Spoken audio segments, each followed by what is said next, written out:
Hello, everybody. Welcome to episode 34 of the podcast. If you want to skip right to the interview, skip to 7.5 minutes. All right, everybody. Episode 34. Thanks for being here once again. Really fun episode for you guys. One of my best friends in the entire world, Fraser Oliver.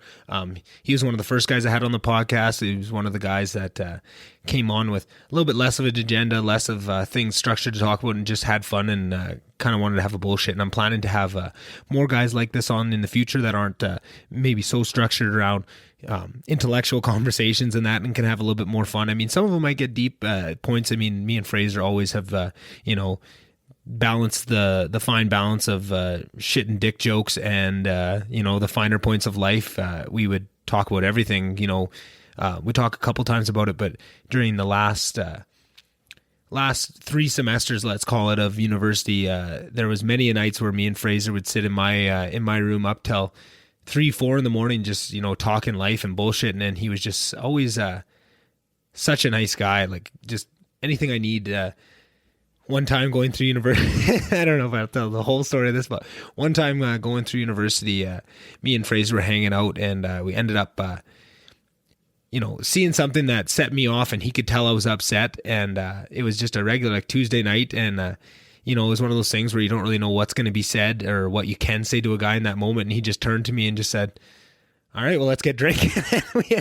We just went, didn't say a word, went and grabbed beer, started drinking, went over to Duke's, and he just dropped everything. I think he skipped class the next day just because he knew that I needed him in that moment, and there wasn't much he could do to help, and he just had to be there for me and, keep my mind off things. And he's just that type of guy, that's why if you go back, and for those of you that didn't listen to episode 1, I'd recommend listening to that one first. It was one of my first episodes. It was one of my favorites.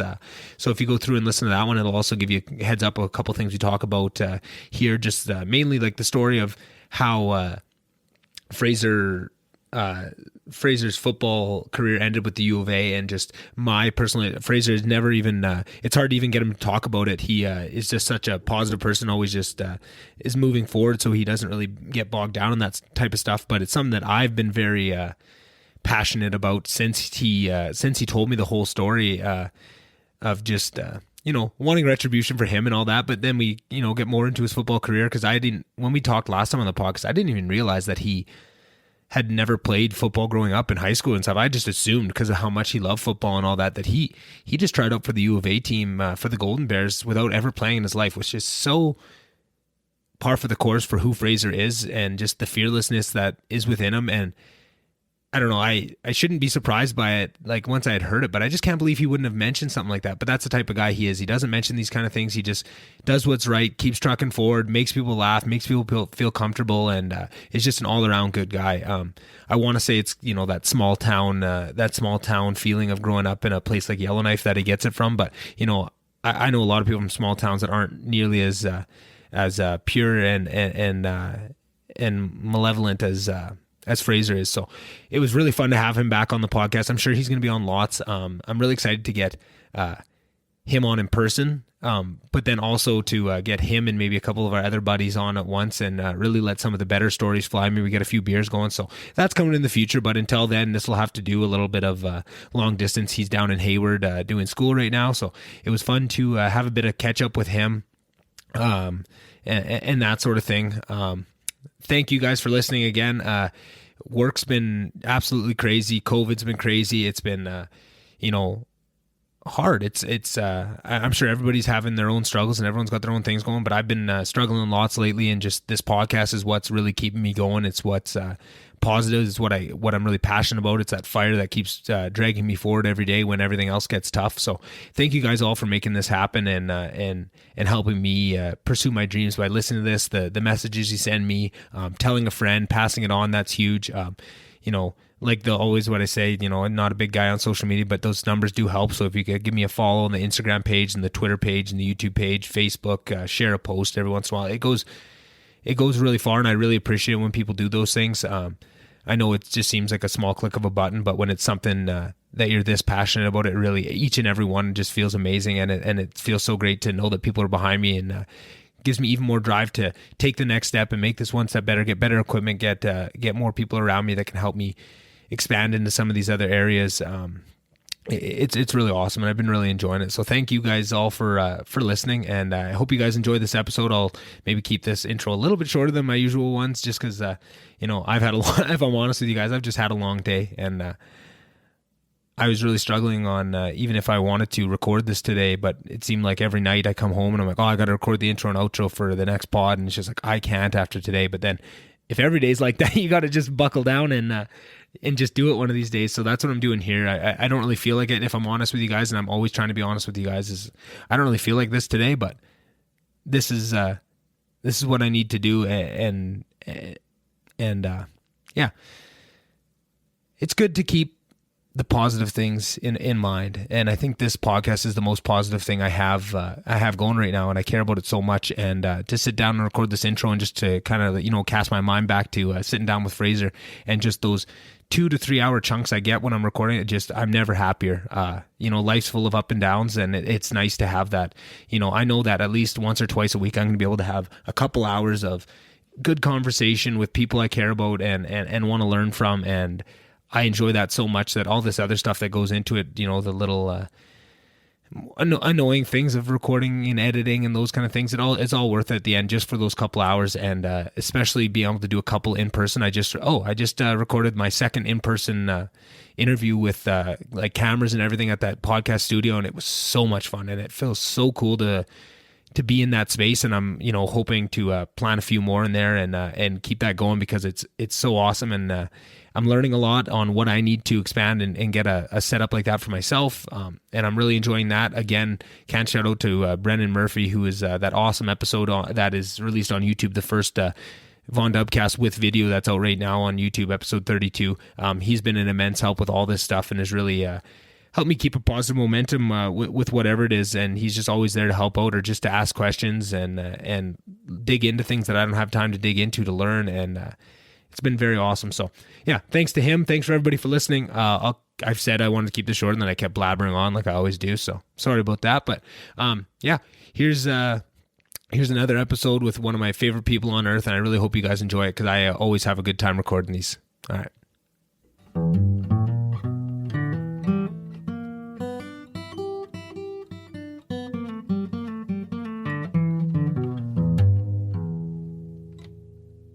Well, special guest today, everybody.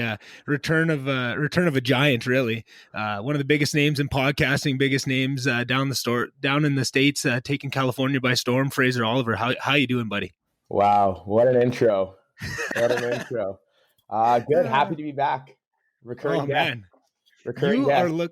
You are looking beautiful, my friend. I must say, that mustache, that hair, holy man! I've never seen you look so good. I'm handsome. Yeah. Let me tell you. California just agrees with you. Hey, you needed to be there your whole life. It's not easy. It's not easy looking this good. No, I can imagine. It must be tough. You're just beating them off with a stick, I bet. Oh man. Yeah. Oh, I thought you were having a tough go of it up in Yellowknife. Now you're down in California with all the California girls around you. It must be just agony. I tell you. You know what? It softens you up back. I'm going home for Christmas here pretty soon, and it's going to be cold. It's going to be cold. I would say so. Yeah, you lose that winter equippedness, or whatever you call it. You're used to the cold for so long. Not quite as grizzled. Yeah, definitely. Oh, that's funny.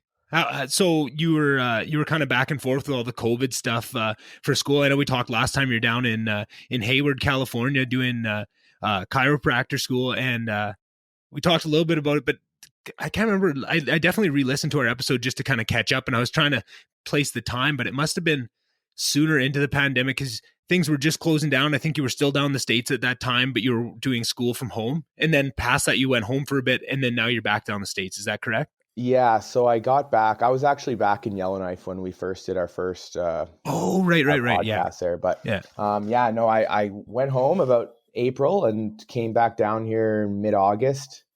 We've been going kind of half online, half on campus stuff. Right. But yeah, it's been crazy, and things are starting to heat up again. So we're going online after Thanksgiving, and that was always kind of planned, just because people were going to be going home. So the school just decided to make after Thanksgiving online, just because they didn't want people bringing stuff back from Thanksgiving parties and stuff. Yeah. So we're going online again. So I'm heading home on Wednesday here.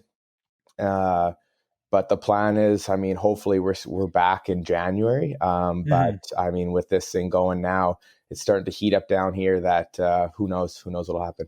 Yeah, it's kind of all up in the air at this point. How is that doing some of it online compared to like the classroom stuff? Is it harder? Or is it, it's hard to stay focused, or how is that? Because I keep hearing all these people talking about doing class online. I just think of how much of a struggle it was for me to do my work in the best of conditions back when you had all the options. But now that you're kind of confined, I bet you it's even tougher.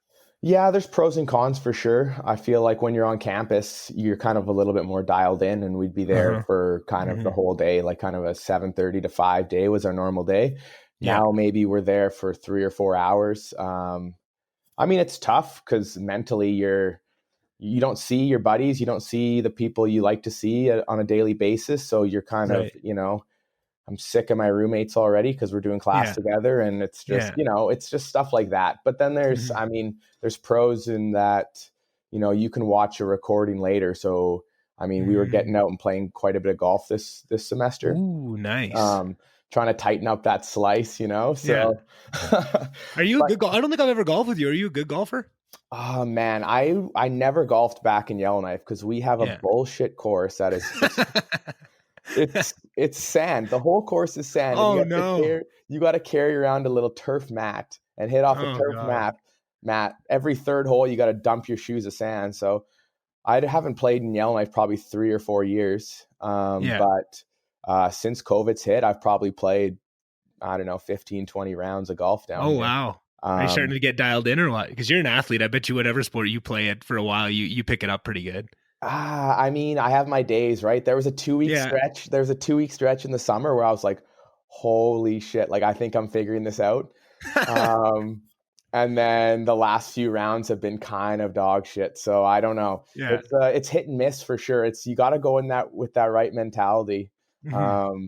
But yeah, like you have a couple bad holes and you're rattled, and that's basically it for me. But if I, get a hot start, that first tee shot's the biggest shot of the day. If I spray that one into the woods, then it's probably going to be a tough round. Yeah. It's so funny how your first shot does dictate. Like this summer, I've golfed more in the last 2 years, like probably the last 2 summers combined, I golf more than like the previous 10 combined. Just, I don't know, our other best buddy, the third amigo, Chase Rao, he's a huge golfer, and just his whole life is golf. That's everything he cares about. And just being around him, just like a couple years ago when you pulled me into Vikes Nation there by watching all the football, it just sucked me in. It's the same thing with him and golf. Like I watched the whole Masters the other day, and I'm just, I know all the guys' names now and stuff. It's so much fun. But yeah, getting pulled into it, I started golfing a little bit better, and usually I don't golf with anybody but like Chase or my dad or people I know won't care, and I can get as angry as I want and just have a good time. But we went out this summer with like my uncle and like some family and stuff, and I was like, fuck, like I know I'm going to get mad. I know I'm going to get upset, but my first shot off the tee box was just a bomb down the pipe. And the rest of the game I played awesome just because I know I got my one good shot in the tank. That's all I need. I'm happy for the rest of it. Now I don't get frustrated. Oh man, that first shot definitely sets the tone. It's definitely that first impression, right? Especially if you're playing with someone who is a good golfer, or like it's kind of a little bit intimidating to play against. Because if you got your buddies there, I mean, you just really there to drink beers and have a good time, and whatever happens. But yeah, I remember a couple weeks ago I golfed with a professor at school. Oh yeah, and then a couple of other buddies, and so third hole, whatever, we're just kind of feeling each other out. We're having beers, but I don't want to get. I'm not in the mood of, oh my God, I got to get wasted here because, with the prof, I got to show a little bit of professionalism, right? Yeah. But then the third hole came up. Third hole, and he pulls out a pipe. Oh wow! And he puts California, baby. Yeah, he puts a little weed in it. So then that kind of loosened the mood. But I did do a big party foul after that because he hands it to me and I have a little taste of it, and I go to hand it back, and I think it's in his hand, but it's not. Oh, no. And I let it go. Oh no! It drops right on the cart path. Shatters. Oh no! Shatters. Thankfully, we kind of laughed it off, but. It was funny the next day. That's awesome. That was on a Sunday, and on the Monday morning. The Monday morning, I had to go into his office. So I go to a little smoke shop that's just on top of the hill by my place. Yeah. Grab a little pipe, and they give me a little, those kind of brown paper bag, lunchy bags kind of thing. Yeah, yeah. So they give me one of those to put it in. And so I have that kind of like all crumpled up, and I go into his office and hand it to him. I'm like, hey, Doc, I have a gift for you. And as soon as I hand it to him, he knows exactly what it is, and we're laughing. But that's just one of the many fuck ups of Fraser Oliver. Yeah, that sounds right up your alley. Oh my God, that's so funny. Just to pull the whole scene together. That was one thing always hanging out with you. There was always good stories that came out of it, and man, a lot of laughs. Holy man, did we really tear it up those last 2 years, which is so funny because by the end of university, I was so tight with you and Chase, and until third year, we all didn't really even know each other. We all knew of each other, but we hadn't really hung out. And then just how quickly we clicked and had so much fun, and just it was off to the races from there. Just the damage we did in such a short amount of time. I just look back on that often and just think like, man, how far have we come with all that shit? Us three yahoos just, finding each other and just off to the races. Well, honestly, I mean, my first impression of you the first couple of years was you were a dickhead. Yeah. I can't blame anybody for that. It was just the typical Lister Inter-Tower kind of rivalry that like, I didn't even know you. I maybe said one or two words to you my whole life, and they were probably fuck you because I didn't like you. Yeah, exactly. Oh man. And it's funny with that Inter-Tower stuff too, because like I was in Kelsey in my first year, and then I've talked about lots on this podcast, just the Inter-Tower rivalry, and they all have their own histories and a little bit of personality to the tower that you kind of get inherited into. And they really were trying to stomp that out for the years that we were there, but we were pushing back on that pretty hard. But I thought the same thing, all the Henday boys, like some of the Henday, I liked Henday secretly just because of Bill and Brendan and those kind of guys. And they always brought me into Dukes and under their wing. But same thing, like it was so funny getting to know like Lumberg and all those guys, because I just, for no good reason, just that Inter-Tower bullshit. I always thought those guys were assholes and just the worst guys. Like that whole floor that you came up on, I just thought you guys were the worst, like dickheads. And you're the nicest people. You guys are just dickheads. But and same thing here, right? Like you just see the superficial stuff from the outside, and you don't get to know them. And then as soon as you do, it's like, oh man, what was I doing wasting all that time? We could have been partying for years with these guys. You know what I mean? Yeah. It's funny, but we all made it happen in the end. We all, lined it up and brought everyone together. Oh, that's right. So much fun. So much fun. I've been thinking about that lots lately, just the fun we used to have back there. I was back at the university recording with Brennan there, and kind of, getting in touch with Brennan, seeing what's going on with the university and stuff, and just being back on campus, man. All those memories just start flooding back of that time and how much fun it was, and just to see it. But it's weird to think that Lister's sitting empty right now. There's nobody in. I think Schaefer's open because it's got private bathrooms, but I think all the other towers, all the classic towers, are empty because they all share bathrooms, so they can't even run right now. It's crazy to think. I haven't been back to I haven't really been back to campus in a while, and I was thinking about that the other day. It's like, man, like, could I even play dodgeball again? Like, do I have it in me, or am I just getting too old and breaking down? Like, could I last a whole weekend of a Dodge Fest or a campus cup or something? And I'm just, the hangovers would probably kill me, and then the arm would fall off, and then for sure, and then I'd embarrass myself, and all that stuff. But you embarrass yourself regardless of how bodily prepared you are to play. You're going to embarrass yourself at one point. It's dodgeball. Exactly. But the good old days back there in Lister. No, I haven't been back and seen U of A in a while. Yeah, it's funny to go back to campus, just like driving across Groat Road and going over the river just to see it. Just those feelings start to well up. And I'm a big softie. I'm an emotional guy. I got so much attachment to that place and all the stuff that I was just almost tearing up coming across the bridge, just getting ready into it. But it was so much fun to go record a couple podcasts there and get back on campus and kind of reconnect with that. It felt really cool, and just was a blast from the past. Definitely brought up some old feelings, but it was super exciting and definitely gave me a lot of motivation going into that week. I was just running through walls after that. I felt so good about it. But I'll have to be keeping on going back there. I'm excited for when you're back up in Canada full time. We'll get you into that podcast. Do you do this in person? Actually bring some beers in there and tear that room up. Might have to do about a 6-hour podcast. We'll have to maybe take an Uber to that one, because we might not be in driving condition after that. We just walk right over to Duke's after. That's the play. See, that's a place I haven't been in a long time. Me neither, and that's kind of what I was thinking. I don't even know if they're open right now. Like with Lister being closed, like I don't know. They still sell food and stuff, but really the moneymaker was at nights. How much action are they getting? I can't imagine much, which is so unfortunate. Just with such a long standing with all the history in that place. It's just sad to think about that. And I hope they're doing well, and I hope they have lots saved up, and that they, had so many good years that they can get through this. But you just wonder, with all this stuff going on, how many stories of that there are, and how many people that, we're starting to think, hey, we're coming out of this, and now with everything locking back down, they're going to be in some real pain. It's tough to keep your mindset kind of in the right place, to keep that in the back of your mind of, man, some people are going through some real rough stuff. Exactly. Like, because I've been, having some rough goes with work and that lately, and just feeling bad about myself. It's lots of, a couple times a day, you got to shake yourself out of it and go like, holy fuck, like, think of what some people are going through right now. It's got to be a million times worse than anything you're going through. Just buck up and battle through. Right.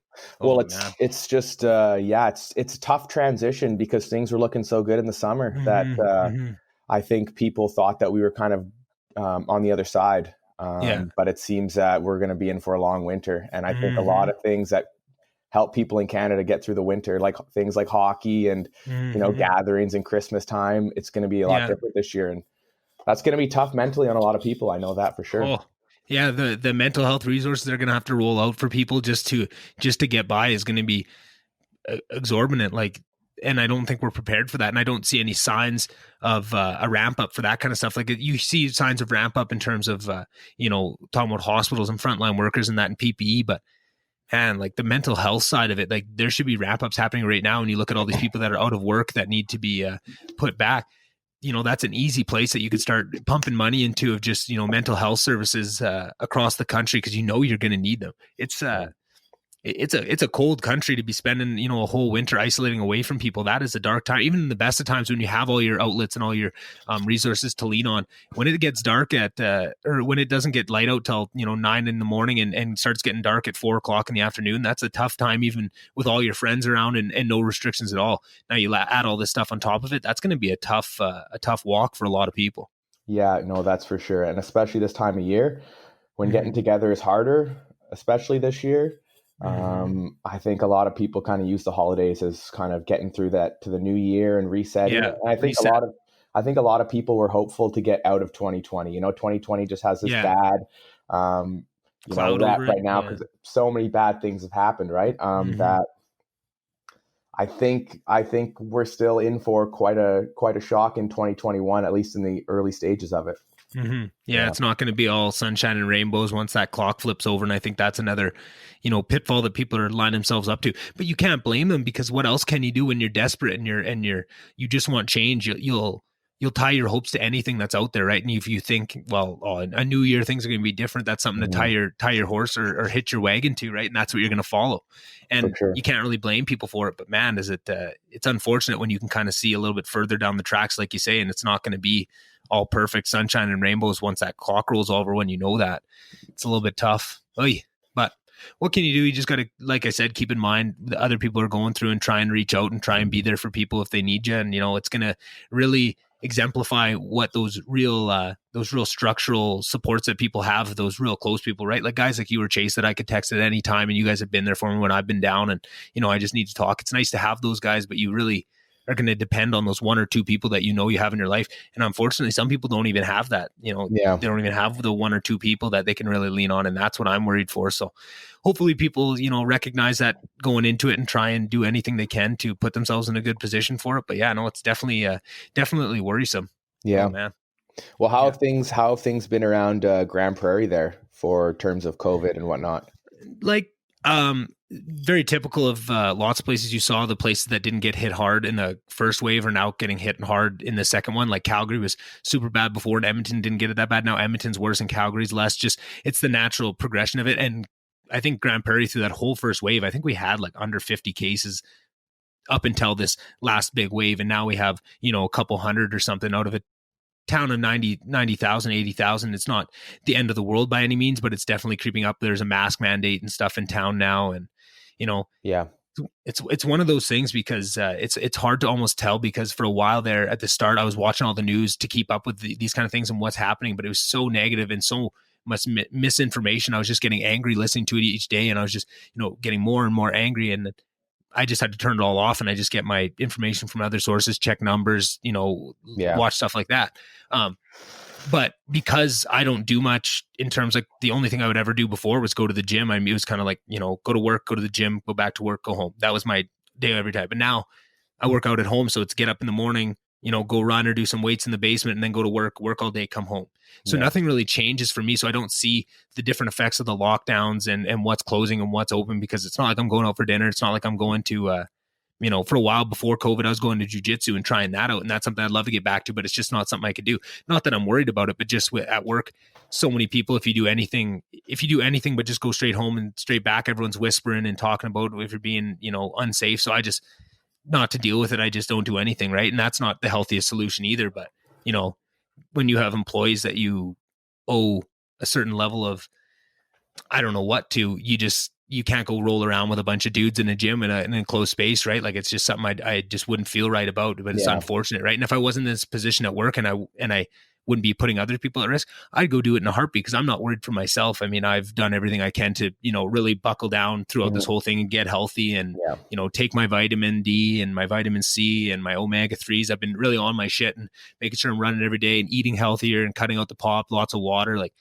those type of things. I've done everything for myself, but that doesn't really help other people, right? It's just one of those things that I have such a guilty conscience with everything. I think if I ever got somebody sick like that, I'd feel so bad, right? I feel I can barely invite people on the podcast without having a mental breakdown because I feel so bad about, wasting their time or just taking away their precious time that imagine you're wasting my time here. What is this? Well, guys like you and guys like Simon, like that was the thing. Like yesterday I was recording with Simon and he's a fiddler like me and he's messing around with pens and shit. And I'm just like, at one point I just like, what are you playing with? Like I can hear it, it's loud, and he felt real bad. But if that was anybody, like I'd have to be with someone really close that I could say that with, because like there's been guys, recording and they're off the mic like this, talking like this, and I should just say, hey, can you move closer to the mic? But I feel so bad already. You're too nice to the guy. You're too nice that to I the just guy. don't say anything, and then I know, and then the whole podcast, I'm thinking about it, like, man, I wonder if it's even recording because they're 12 inches away from the mic, but I'm too soft to say something about it. And I figured that'll get better. But that's what's so nice about having podcasts like this, like where I know the person and I don't have to study. Like my question book is completely empty. I didn't even write it down. Like before I'd have a whole list of questions to go back to. But I'm starting to get a little bit more confident that it's just a conversation. You just feel the flow. Yeah, just feel the flow. Yeah, exactly. And for guys like you, where I just know we'll come on and bullshit. I mean, we've done hours and hours and hours of bullshitting like over the years where it'll go where it goes and we'll have fun with it. And I don't need to be prepared, but it's so nice just to have that freedom and not the big worry over it, as I can roll out of bed, come down here, throw this on, and me and you can talk. And I hope that will get to the point where anybody that comes on, right, if it's someone, even if I don't know, I'd probably want to do a bit more background work into it, make sure I'm prepared, but not freaking out over it so much and getting so antsy. Because like there was times where I'd be hyperventilating, towards the start when there'd be a big guest come, I'd be so nervous and making sure everything's set up.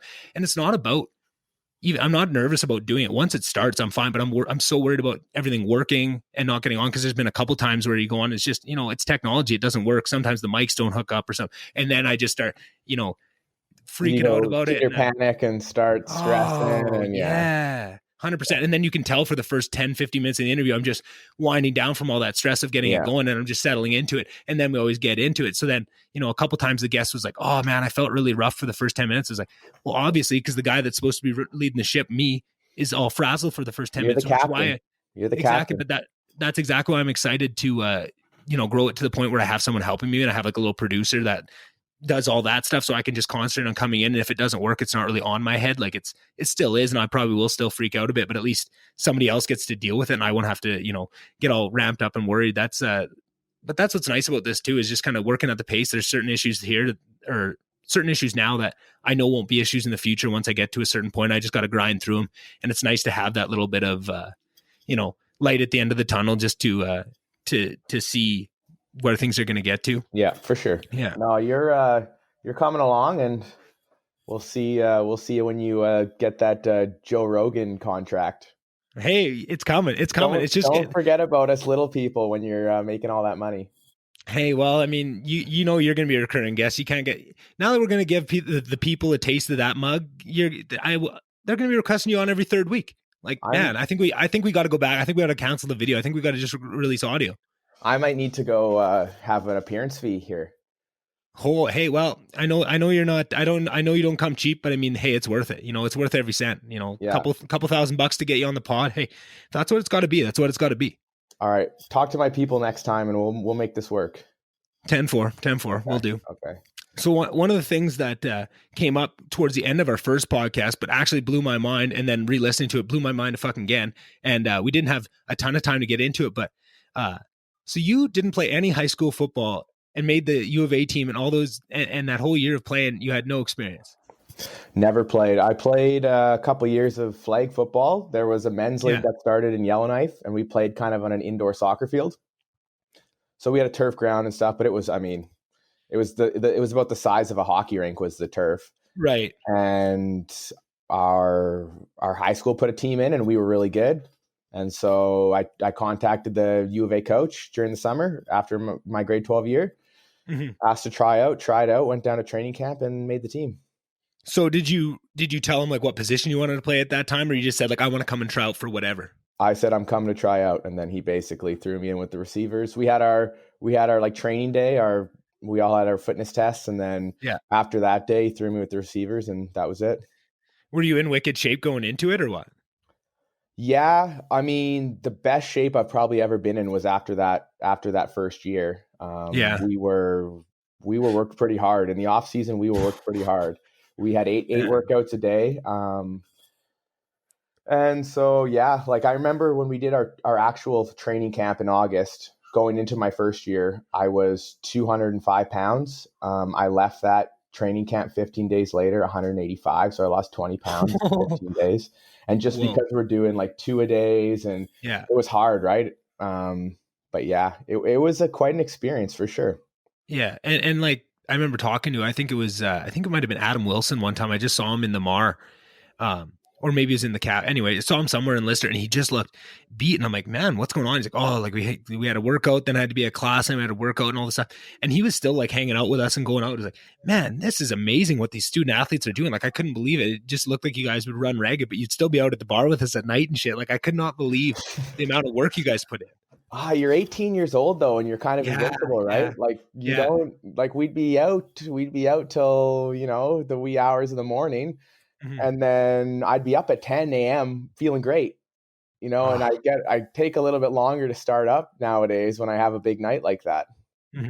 But even when I was 18, like I was still a bag of shit. Like I got bad hangovers from day one. Like, and saying that now, I would take those hangovers a million times more. I'm like out for 3 days if I have a couple beers now. But at that time, like I still remember going, because Thursday was always a big night, and being in like a Friday lab or something in the morning, even if it was at like 10:30, of just being in those big lecture halls in like a middle seat and being like, I have to puke, but I don't think I can make it past all these people in the middle of this lecture. So I just got to do some serious deep breathing right now and just get through this. That was the classic. The Duke's Diner. You're stuck in the middle of the corner booth, and you need to do some damage, but you don't have time, and you are just sucking air. Those skills paid off though. So when I went to Europe for that month for that trip before I came here, like when I knew that I was coming on this trip, so I just planned that long trip, and it was with Kentucky. And actually, I'm trying to have our tour guide that took us through Europe there, and then one of the buddies that was that I met on that trip, he's from Australia, and then he ended up being on the same Kentucky tour through Greece after. So me and him went through both, and wicked guy. But we're gonna come on and tell all these stories. But we were in where were we? Oh, we just got to Austria. And it was like, we're in the Austrian Tyrol. It's where they film The Sound of Music, like the most beautiful, beautiful mountains in this tiny little town in the middle of these mountains. And we go into the day's events. I think we might have got in there late the night before. So the next day it's all action packed. So we get up first thing in the morning. You all get on bikes. Everybody rents bikes, and you go for this crazy bike ride through the mountains. And we're right behind the tour guide because there's me and a couple of the Kiwis just wanted to see if we could keep up. And he knew, and he had a Speedo on. So we're flying through all these things and just cruising through. I had my GoPro. I took these amazing videos. Yeah. And then since we're up ahead and we had to wait for everybody, he tells us all these good spots. He's like, oh, like if you go back behind here, there's this little waterfall you can go swim in. And if you go like, right, if you come back and grab the bikes, because you kind of had them for the day, you can bike down to this little thing. It had like mini golf and like a little like natural lagoon with a dock out in the middle of it. And it's just beautiful. So we got all these tips, but we still wanted to, there was still another event. We were going to go parasailing, or what is it where you like run off a mountain with a big hang gliding. Hang gliding, maybe, but hang gliding's got like the frame that you hold on to. It was like that. I think it was called parasailing, whatever. Oh, anything. You gonna jump off a cliff in a squirrel suit or something, Nick? Pretty much. That's what it felt like. But there's a storm coming. So, and like everybody was doing it. So like we had this big group and they're trying to take them up in rows. So we get there and everybody's just having drinks in this little bar at the bottom because the weather, they were kind of waiting for the winds to be right. Okay. So just on a whim, like we weren't the first people there, but they're just like, Kate, you, and you. And they grabbed like me, this other girl from Australia, great girl, and a couple of the other guys. And we got one of the first trips up the bus, right? Okay. So we're up on the mountain and we're up there. We got straps. So you get Buddy strapped in behind you. He's got the whole backpack on and you're just strapped to him. And you're at the top of this mountain and they're like, so you got to run and pick up enough speed for the parachute to catch enough air. And if you don't run, we're just going to kind of eat shit for a bit down this hill. Like it wasn't super steep and you wouldn't get hurt, but like, well, you might've got hurt, but anyway, he just said, don't make it happen. You got to run hard. And I go, well, how hard do you want me to run? Like, I don't know. And I'm a bit worried. Yeah, exactly. Like I'm not the fastest guy. I don't want to. And then my other buddy, he's actually from Edmonton. The only other guy from Alberta on the trip, I think, Addy, he went first. And you could tell like he wasn't running hard enough and they kind of got up and then went down and like kind of, it was a rough takeoff. Okay. So I'm like, shit, like, cause I'm a big guy and I'm always super cognizant of my weight and everything. So I'm like feeling bad about myself. Like, fuck, I really got to power. So I get this guy and I just start trucking. His legs are up in the air the whole time. I'm just trucking with this guy behind me. And he even said after, he's like, whoa, that was like the farthest I've seen. Or like the hardest I've seen someone go. And we had that thing up in the air. So fun. And then we get up there and, he's like, how crazy do you want to go? Like, how much fun? I said, try and make me shit my pants. Like, go as hard as you can. I just want to see the crazy. So he's doing backflips and like death roll, like loop things and just going nuts. Like the funnest time of my whole life. And I swear the story all culminates in something at the end that has to do with what we were talking about before. But we get to the bottom, but now everybody else has to go. So we're like, oh, we don't really want to wait for everybody. So me and the guy, Addy, and one of the girls from Australia that got down first, we said, well, let's go rip on the bikes. And we went and found that waterfall, went and found this lake, went swimming, had just like the best 24 hours of my life. It was like the best day ever. So we're drinking at the place. They have a little bar in the basement where some of the other Kentucky groups that are coming in, because everyone's kind of on a schedule. They own these places. So another trip that was about to do the same day we did that day, the next day, they had come in. So our two groups go down and we're just partying.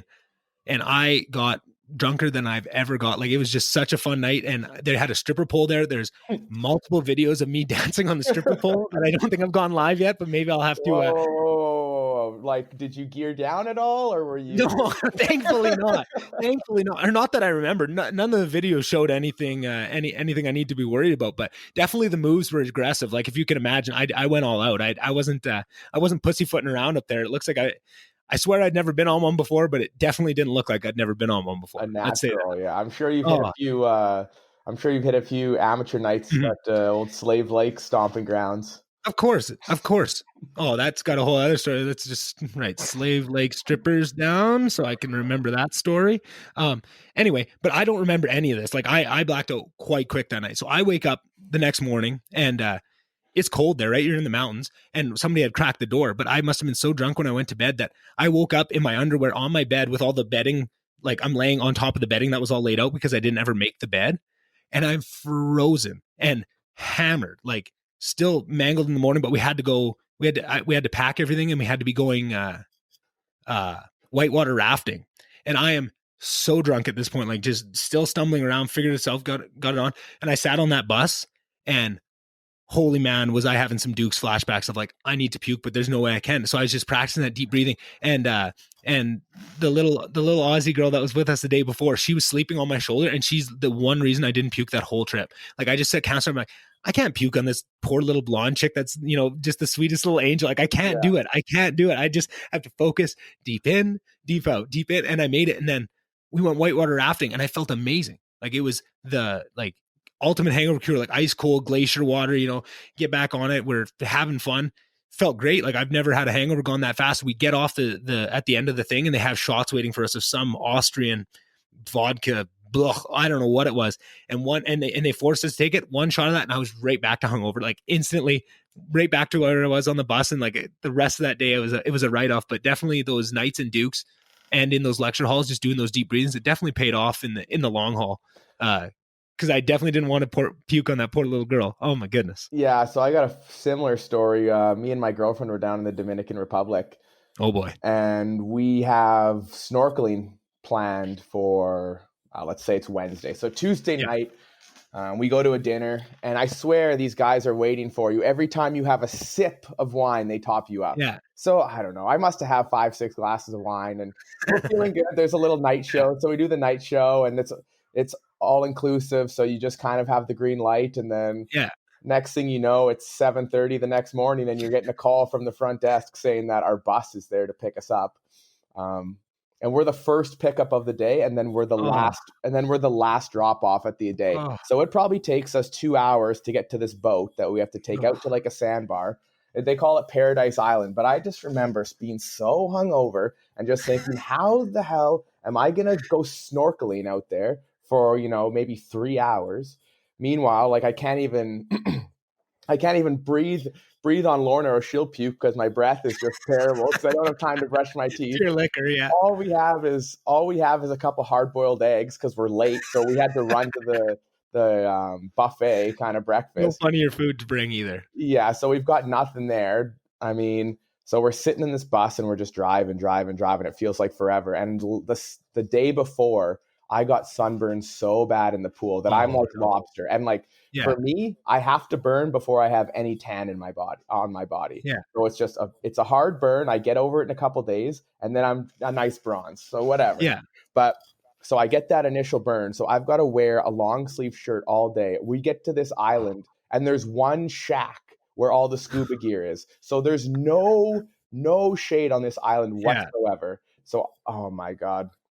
Lorna went snorkeling for the first kind of loop, and she drank too much salt water, so she had to go back to the island, and she's like puking up a little bit. And I'm like, okay, I'm gonna go for one more run. So I go for another run, and like when I got in the ocean, I was okay, but my God, soon as you're out, and then you get back on that bus to go home, and you're just it's a bus full of like 40, 50, tourists, and I mean, it was hot. It was miserable. Like, if you're going snorkeling the next day without shade, don't get twisted up the night before. And no, I couldn't even spell my own name. In the morning. Well, you can't do that on a good day. Yeah, it's not saying much. Man, I got another story like that. Hit me. My girlfriend was down visiting me, and so me, her, and my roommate, we go to a Blue Jays Giants game. Nice. Tuesday night, we're thinking, okay, let's go. How nice is that field? Oh, it's so nice. Yeah. It's the nicest I've ever been to, for sure. Yeah. Yeah. And the coolest, it looks nice. The coolest part too is they always have like a US like Navy ship parked out just on the other side of right field. So it just kind of adds to the backdrop. You know what I mean? Mm-hmm. But anyway, so we go to this game on Tuesday. I still have class the next day. We get a little banged up. We get a little banged up at the game. The Blue Jays win, so we're excited, and we go to a bar after, and we're looking at the Uber prices home, and we're thinking, if we wait maybe like an hour and a half, like it'll be a little bit cheaper, and it's probably about a 45-minute drive, so it'd be a little bit hefty at the time. So we're like, what, let's just go have a few beers. So we have some beers, we have some more, and we're looking to get an Uber home, and I'm the one in charge of getting the Uber home, but there's a problem. Yeah. I've forgotten my phone password, and I can't access my Uber. How do you forget your phone password? If anyone knows my phone password, it is about as simple as it gets. Oh my God. And then, so my roommate had to buy a cab, which everyone knows cabs are more expensive than Uber. So that ended up being, instead of a $30 ride, it was about an $80 ride US. That stinks. But it was a good night. So everyone had fun. But another life lesson, don't get too drunk that you can't remember your phone password. Oh, no shit. No shit, man. Me and Chase, when we went down to that trip down in Maricopa, we went and went to that comedy show the first night, and then a college game the Saturday, and an NFL game on Sunday. And we went out the Friday night. We had tickets to see Bill Burr at a theater downtown Phoenix. But there was also like the ATC Comedy Festival going on, like maybe like 8 blocks away. So they had like giant beer pong, like cornhole, like all these stuff. So we're just going there before, had a few drinks, like playing, but it's getting close to the time. But we really wanted to get on that giant the giant beer pong with like the big like with, I think it was a basketball and like these big garbage can kind of thing. Garbage can things. Yep. So we start playing against these people from Pittsburgh, couple guys, couple girls, and Chase is a big Steelers fan, so got bullshitting with them. We're just going at him, and we ended up like having to run the thing, but we exchanged numbers, like, hey, let's come back after. And we went and saw Bill Burr, like funniest show we've ever seen. Like honestly, brought the house down. Like I love stand up, and his show was top 3 I've ever seen by far. Like it was unbelievable. Roll back to that. We're just, it's the comedy festival. We didn't get any tickets to that, so we're just enjoying the outside stuff. But then eventually, we're drinking and things are really rocking in that bar upstairs. And we thought that was the comedy club, but there's an actual bar up there, and they're doing, what do they call it now? Like it's something like Comedy Rocks, or it's like all these comedians go up on stage and do like song covers. So like Bill Burr plays the drums. So Bill Burr would go up and play the drums for it. And it's just in this tiny little room, and like other comedians were getting up and singing songs. And we got so hammered in there. Like we were there and the comics were having so much fun. They kept trying to shut the bar down, but they were just like, one more song, and like kept going. So we're there all night. And, there was a couple of the comedians that were up there, are big hockey guys, right? Like Steve Bartnick and stuff, stand-up comedian, but they have like hockey podcasts and stuff. Yep. So there was a couple NHL guys there, and I'm blanking on the guy's name. He played for the Blackhawks. He got the game-winning goal in game 6 or 7. He doesn't play anymore. He's retired. Anyways, so there's this guy there, right? And he's an NHL player. Dave Bolland. Yeah, Dave Bolland. Yeah, Dave Bolland.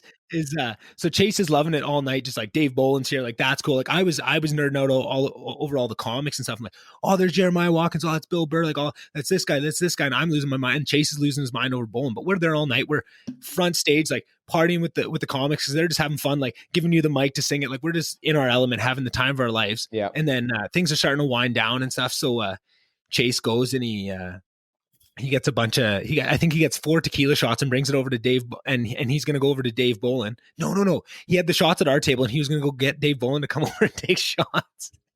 And Chase goes over to this table of like Dave Bolland and a couple girls and goes like, hey, like I'm Canadian, like big hockey fan, like puts his heart on his sleeve, like, hey, I got some shots to go. He's like, what is it? And he goes, tequila. He goes, I only do Jaeger or something, and just turn him off. And Chase came back so dejected and so upset about that. And he fucking hates Dave Bolland to this day. If you bring up Dave Bolland around Chase now, he fucking hates that guy. But that's what I was thinking. But yeah, so then he didn't just buy a shot of Jaeger and do it with him? Well, I think he was just offended at the whole situation, how it went down. I think Chase just like, fuck this, I'm going to drink this tequila and fuck you. You're dead to me now. And we were already pretty in one at that point too. I don't think our decision making faculties were all there, but same thing. So it's 3-4 in the morning, downtown Phoenix, and we're like, we got to get back to Maricopa. Like, are there even Ubers that take us? We're in 4 or 5 in the morning. Maricopa.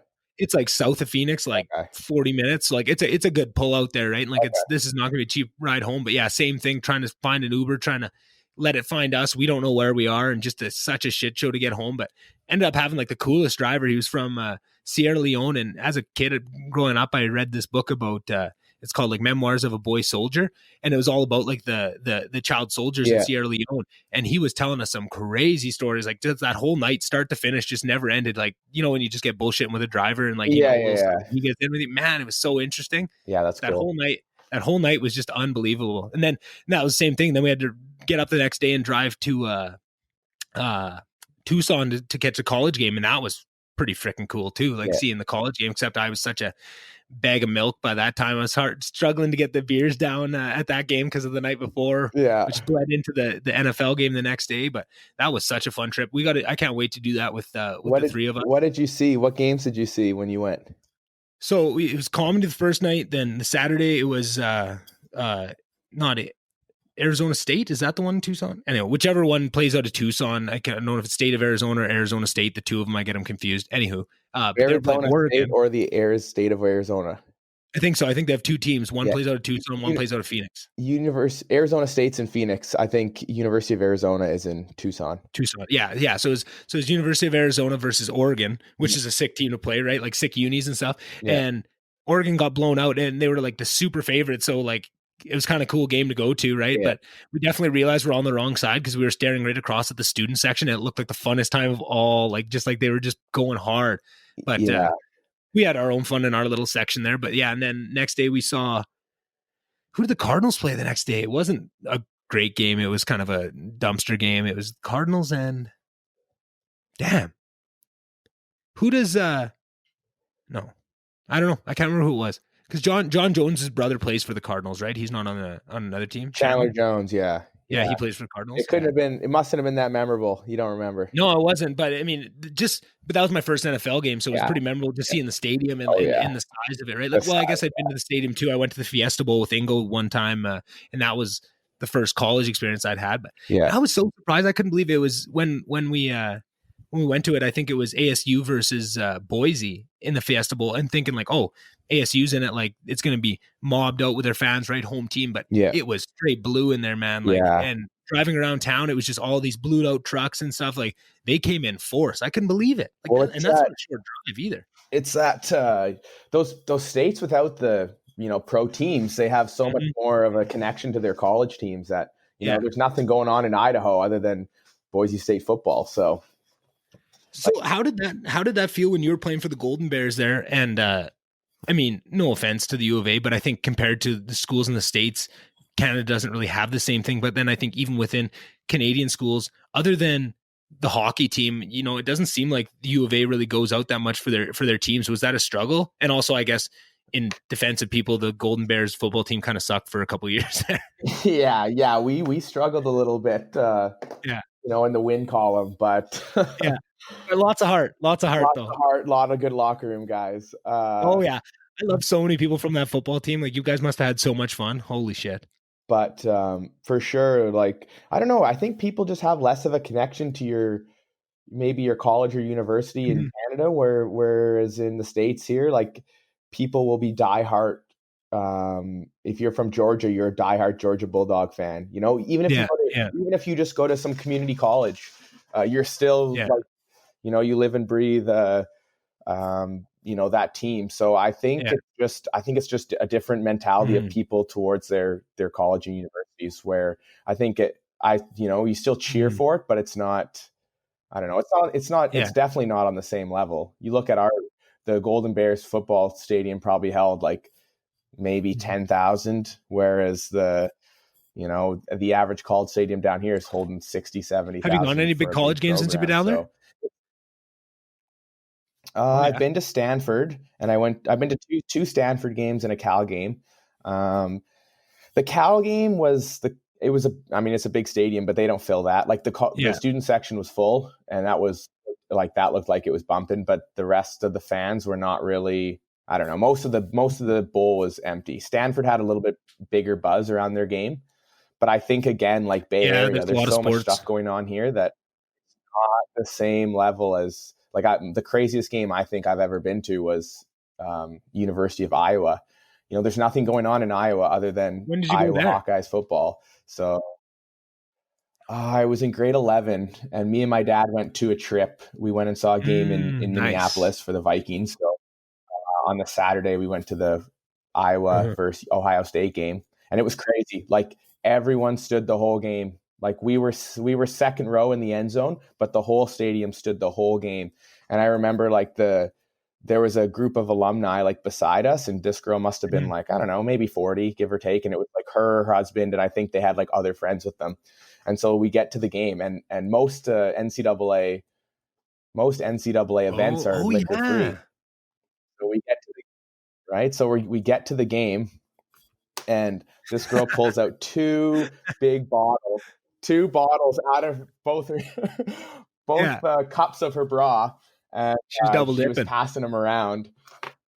Yeah, but it was an experience for sure. Those guys love their football, and again, 70,000 people stood the entire That's so cool. game. I can't wait for us to, once this COVID stuff fucks off, to get a good trip down with the boys. We've talked about it a million times. I think we've planned out like 6 different routes we were going to go to and all the different games we're going to hit, and just haven't been able to make it happen. But definitely something. And now that Chase is getting me into golf a little bit, maybe straightening my game out, taking a few strokes off my like 100 handicap. You know what I mean? Like, I think we're gonna have to get some good golf trips going too, because that's his shit, and I think it'd be pretty fun to go do a golf trip, because it's so much fun to play, and then it's not like it beats up your body, so you can still go compete at night and have a good time, and not totally ruin the experience of golfing the next day too. And there's so many places down the States. I think that's been the coolest thing. Oh man. Yeah, like it's been, I mean, there's so many courses just within the few, there's probably 15 that are within 20 minutes from me that it's just easy to get to, and it's just easy to do. It's relatively cheap if you find the right spot. And I mean, once you get out there on the course, all bets are off. Would there be any times, like, I guess if we went somewhere nice, I was just trying to think of a time where you could golf and also catch some sports too, like combine it where you do a little bit of a golf trip, but then you kind of swing it into a sports trip on the end of it or on the start of it. Is there any times, or would it be kind of bad weather when the real sports start up? I mean, like I golfed down here on Saturday, and I'm leaving on Wednesday, but I would still have, I mean, during the winter, like as long as it's not raining, it's going to be probably 12 to 15 degrees, so you can golf for sure. But I mean, the weather's early March, the weather's going to be turning down here. So you can basically golf year round here. And like, think about going to a place like Texas and going to some of those college games down there, and then golfing, like find a nice place to golf down there too. And you could probably find a lake, and you can make a whole trip out of it.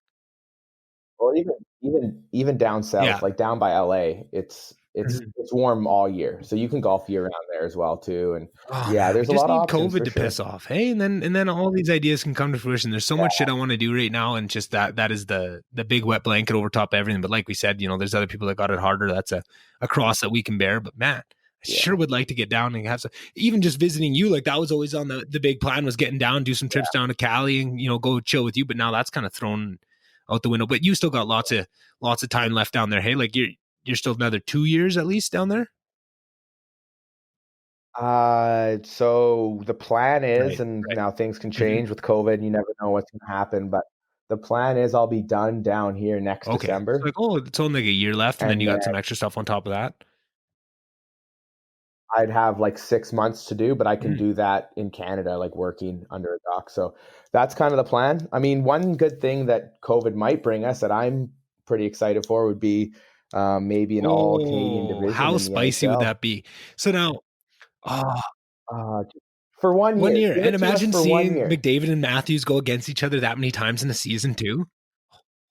Well, just think of the trash talk and like the rivalries that will be built from that 1 year, right? Because give it to me, inject it into my veins. And even thinking like taking our teams out of it, just think of like the Calgary Montreal rivalries that'll start, and like the Vancouver Toronto, like just the random ones that you don't really see, that don't really play each other that much, but have history. Like it built to such. Oh man, don't even get me started on that. That'd be so amazing. And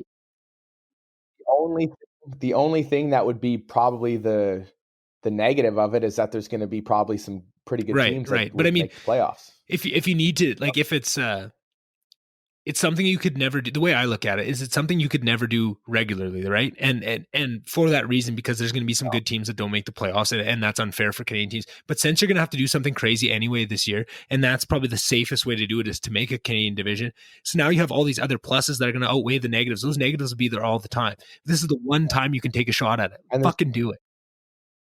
Yeah, it's going to be a shortened season, most likely. So, I'd say let it rip. Because then also you probably look at the fact that it's going to be a all Canadian division, and it could potentially be that the winner of that division, you play your playoffs within the division. It might be the winner of that playoff is in the conference finals, and then you've got a Canadian team in the conference finals, which also adds its own like juice, right? So, what do you after all that craziness with guys jumping around and all the reshuffling that happened this year, what do you think of the league next year? Who do you think got better? Who do you think got worse?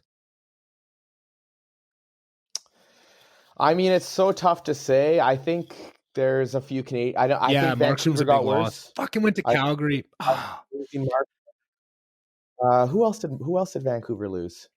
D-Man went to Vegas or something, I think. Tanev went to Calgary. Could did he be. Not? I have no idea.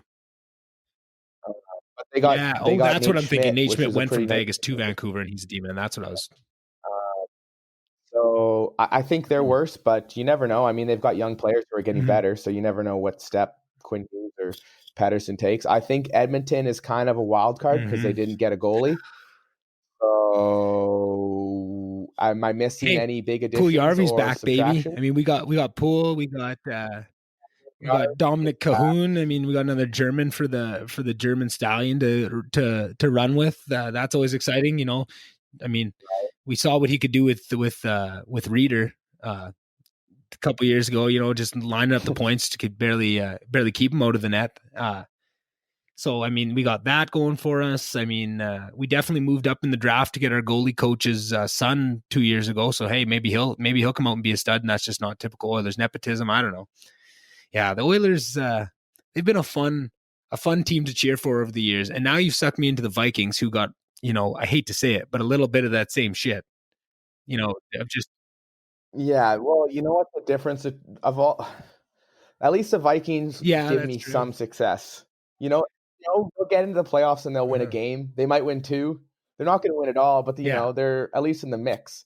My Leafs haven't won a playoff series since. At least you've been in the play. How many times have you been in the playoffs the last 10 years? Like 4 or 5 at least? You've lost in the first round like the last 4 years in a row. Like since you got Austin Matthews, no? Yeah. So we've 5 years I think we've made in a row, but we've never won a round. And then so I would say 6, because the time before that, when they made the playoffs, they played Boston, and we all know how Game 7 went in the third with a 4-1 lead. So it's I don't know what to make of that team. We'll see. I want to say I want to be optimistic about their additions, but I mean, did they really add that much? Joe Thornton's how old? But he's such a beauty, though. Wayne, I think he's exactly what you guys need, just to sit on the fourth line and just be a guy to get you guys over that hump and be a little bit of aggression. I always thought Toronto was so talented, just a little bit weak, just a little bit soft. And I think with a little bit more of that sandpaper in the lineup, I think they're going to do some good things. Mm-hmm. I think they're still going to have problems on the back end. I don't think they've improved a whole lot. They got TJ Brody. I mean, you would have seen him play more than me. He's pretty good. He was annoying to play against. That whole decor that Calgary's had for the last couple of years has just been stanky. So annoying. Ugh. Yeah. So what did you think last year of Tyson Barrie? Now that he's in the Copper and Blue, I'm excited about it, but I don't really know what he had, because I was watching him lots when he was with Colorado that year before, and I thought he was just a stud. And then I didn't watch Toronto last year, so I didn't really get to see much of him. But how did he look? You probably caught a lot of his games. Like for what I expected kind of a Jake Gardiner 2.0, or like a guy who would impact a game offensively more. And he really didn't. I don't know if it was just a bad fit or something like that, but he really didn't impress me many games. He wasn't a big. I mean, I know the Toronto market is kind of hard on players, especially defensemen. He's not a great defensive defenseman. You know, he had a little bit more success when Babcock got fired, but overall, I thought he wasn't very good. So I think he was expecting a big payday. What did he get? Not from much, like $2 million, I think, like a 1-year deal, $2 million or something. Great, like something pretty small. Yeah. Because I think the rumors, like going into his final year in Toronto, it was like this guy's probably looking at a $6 million deal, and I know COVID affects that too, because teams aren't really trying to send out big money. I know a lot of teams are trying to cut money, but I mean, I think he could be in a good situation. Hopefully, with that. But that's the thing. Like, it's hard to get excited about a guy like Tyson Barrie coming to Edmonton, because Clefbaum's now going to be out the whole year. So it's like, sure, you get one player in there, but you're substituting out like our best D-man, which is, you know, unfortunate that's Clefbaum, just with the talent of some of the 1A D-men in the league. It's not anywhere I wouldn't say he's a top 10 number 1 D by any means, right? And then Tyson Barrie is pretty much his replacement coming in. That's going to be that offensive guy that can run a power play. Like, and hopefully it's the right fit. I want to be optimistic. I want to say he's going to click. And I mean, you strap any guy to McDavid, that's going to be a little bit of boost to your momentum and boost to your I don't know, your own personal confidence, right? And hopefully that can buoy him up and give him a good year. But she's tough sledding. Yeah, I mean, it's such a crapshoot when it comes to it. Like, guys pan out, some guys don't. I think Edmonton only just gave one. I think it was just a 1-year deal. So I mean, it's a one-off if it doesn't work. And And then offside. Clefbaum will be back next year, and it's a good. I'm not mad at the move. I think that's kind of what we had to do, but it's hard to get excited like some of these other teams that made some really big moves, like Vegas. Like they were already good before, and then they've made some moves. Like I don't know. Watching Vegas since their inception, it seems like they don't miss. Seems like everything they do. And you know what? It seems it's just messed up. They've been in the league for what, 4 years, 5 years, maybe. They've been to two conference finals, and they got final, screwed, and then absolutely they got screwed. Like I've never seen something so screwed. What do you think of that rule change from that? It's tough. I love it. I mean, I guess it's a good thing because you can kind of have a chance to review a play that can kind of. I mean, a 5-minute penalty can be a dagger, right? You score 3 times, twice on that thing, and that changes the game. But I mean, there's also something to say about is there too much review? I think that's where it's a positive, but I think like the offside rule, they made that offside rule because Matt Duchene was offside by 10 feet and the linesman missed it. But that's once in a 10-year thing. It happens, right? And now that we're getting, I think we have too many delays. So, I mean, I think it's across sports. So like you watch a football game and there's a review and they have a commercial break. And then after the commercial break, they tell you that they're having a review. So they have another commercial break. It can be frustrating at times, but I mean, it's always something that you don't want to see. Yeah, and then you want it, and you want to see that. And I agree with you about the review thing, and I think there's better ways to go about it because you'd think with the amount of money they have and the guys they have sitting, marking down all these little stats and Corsi stats and all that kind of stuff, you'd think they could have somebody that reviews every entry and just sees if it was offside, and they're going to be the ones that call it. And then if a goal goes in, the first thing they do, like goes on, if they said that that's offside, it's automatically called back, and it's just something that's part of the game, and it's integrated into it, right? Like we have the technology now where you don't have to rely on, are we going to him and haul, or are we going to challenge it or not? Like putting it into the coach's hands. That's what takes so much time, right? It's always, and they always give them, if it's a questionable one, the refs and linesmen always give them a bit of extra time before they line the boys up to drop the puck to give them that leeway of watching it on their little iPad and seeing if they do. I think if you took some of that out, it'd still be a good rule, but definitely that reviewing of 5-minute majors, I think that rule was awesome just because, with the momentum swing that can come from a call like that and how hard hockey is a sport to ref because of the speed of the game and how quickly things move. Like that one on Pavelski that started this whole rule. For those people that don't know, it was a playoff game. It was game 7, I think. Game 7, Vegas was up 4 goals.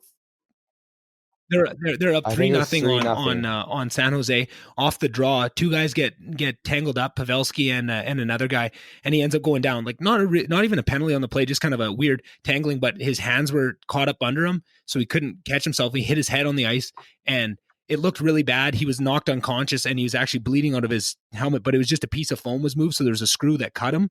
It wasn't actually like the blood wasn't actually from like a force of hitting. It was just something in his helmet that I just heard that the other day. I don't know if that's true. I haven't confirmed that or anything, but they give them a 5-minute power play. They score 3 goals on it to tie it up. It goes to overtime and they win. So that's getting kicked out of the playoffs. And anytime it was reviewed, you could see it was just the most for Vegas at that time. And I was glad that they made a rule change on that, but I just felt so bad for them in the moment. Like, yeah, I mean, you also got to look at other situations. Like, you challenge that. Do you think you should challenge like a puck over the glass? Did it go off a stick or off that? Right. You're going. It could be a slippery slope. So it's tough to say what you like, what you don't like. Because I think more review isn't necessarily better, in my opinion, as a viewer. Now, maybe if I change my mind, if the Leafs get screwed out of a call or the Vikings or here that, but it's like if you're just watching 2 neutral teams. Yeah, and I think that's a lot, but I think that's a lot of people, and I think a lot of people think that way too, and a lot of just purists don't want to see anything else added to the game. They like it how it is, right? And I can see those arguments. Just one of those ones where I think the same argument about the offside, one of like how it happened once that it was egregious, and then other than that, it doesn't really matter. It's not that call, like it's not that game changing, right? Like you can leave that in the linesman's hands, but for penalties like that, that's going to be even rarer than the bad offside, right? A 5-minute penalty. How many 5 minutes are called in a regular night of NHL? You got, 10 games going and you might get one called a month. No, that's more aggressive, probably more than that, but maybe one a week, right? Like it's not that. Yeah, Yeah, exactly. So I think in those you're getting a situations, I few, love maybe one or two a that week. the refs can review it. I love that they get to see the angles right there. It's still them making the call. They just get a little bit extra backup to enforce their call, make sure they're getting the right one, things like that. And it's not like they him and haw over that. It's not like checking if a goal went in or not, where they have to really spend 15 minutes agonizing over it. It's usually pretty quick, like those ones. That's the type of review I like. But I definitely think it is a slippery slope, and you got to be careful what you open up to that, because it can really drag the game down to a level that nobody wants to watch. But yeah, no, I'm excited for hockey. Do you think? What do you think? Do you think there's any chance that they have I fans in think the it really stands depends in on Canadian arenas this year? vaccine rollouts and kind of numbers, and how it all shakes out that way. And then also when they start, like, is that assuming they start January 1st?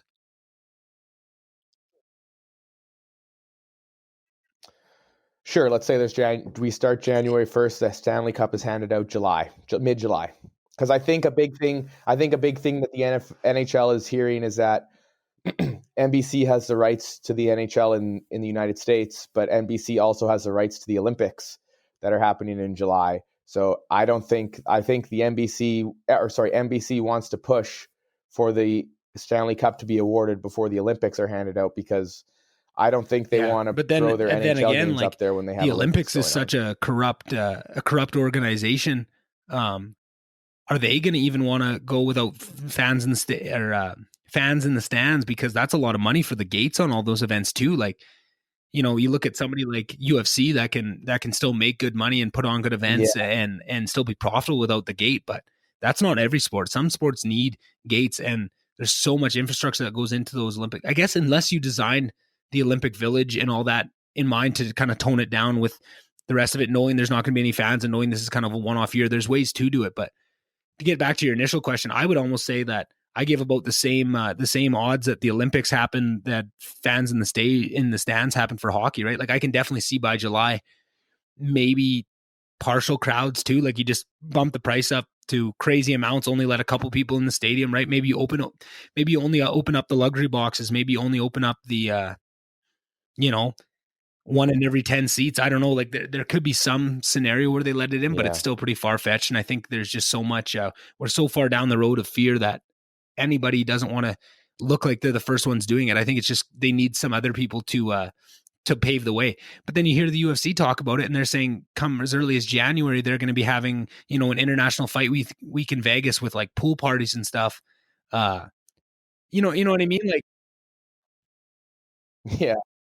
I mean, it seems it's a different world down here, I think, where there are a lot of they never close down. It goes down for like 3 days. Florida, and they're like, yeah, no, let's give full her steam ahead. Yeah, full steam ahead. Yeah. So I don't know. I don't think there's going to be fans in NHL rinks in Canada for the season. I think it's going to go most of the season. I think we're probably in a position where there could be another bubble for a playoff. If it's a Canadian division, you probably have your Canadian bubble for a playoff, and then you're going to have to go. Yeah. You're probably going down south of the border for something. Because I think the NHL, I think there will be arenas in the NHL that will have some fans. Yeah. I think it's going to be up to kind of state and local governments to dictate that. I think that the NHL. I know. Well, maybe after they won the cup, then they don't have a full barn even when they're allowed in there. So behind them. Poor Panthers there. I was so wrong on the Panthers this year. I was so sure when they got Bobrovsky and who else? They got Bobrovsky and somebody else. I don't know. I thought they got somebody else this time. Anyway, I was telling everybody who'd listen, I think the Panthers are going to be legit. And they just sucked it. Sucked a foul. Yeah, they got. They got walked on. I can't remember who it was, but it wasn't Carolina close. Or no, not Carolina. It wasn't primetime Bobrovsky, that's for sure. Yeah, like out of nowhere. I don't know. He needed. He sucked this year. Yeah. Makes the Oilers spend not playing well. $6 million on two guys, not look too bad. At least we got two half. I don't even want to say what I want to say. Just two usable guys, I guess. They do. They if you can say nothing else about the Oilers, they definitely have two guys. Yeah, for sure. Guys. Man. Have you seen McDavid and Matthews have been holding skates a bunch? They're bringing a bunch of big NHL names down to Phoenix. They're both skating out of there. They skate like 4 times a week, and they're bringing all these huge names out and stuff. Yeah. Yeah, I've seen a couple things about that on Twitter, but I mean, why not? If you can kind of live a normal life down there and skate every day, why wouldn't you, right? You got to imagine that training camps, we should get a word of what's going to happen this year within the next couple weeks. Because, if let's say it's January 1st, how long are training camps to have usually? probably a 2 or 3 week training camp. Yeah, I want to say like the season usually starts like early October, and give or take, and they're usually like reporting at some point in mid to early September. But then you got Christmas, so like probably think January 1st doesn't seem very likely. I don't know. I hadn't really thought about it till just now, but now that I put some actual thought towards it, it doesn't seem very realistic.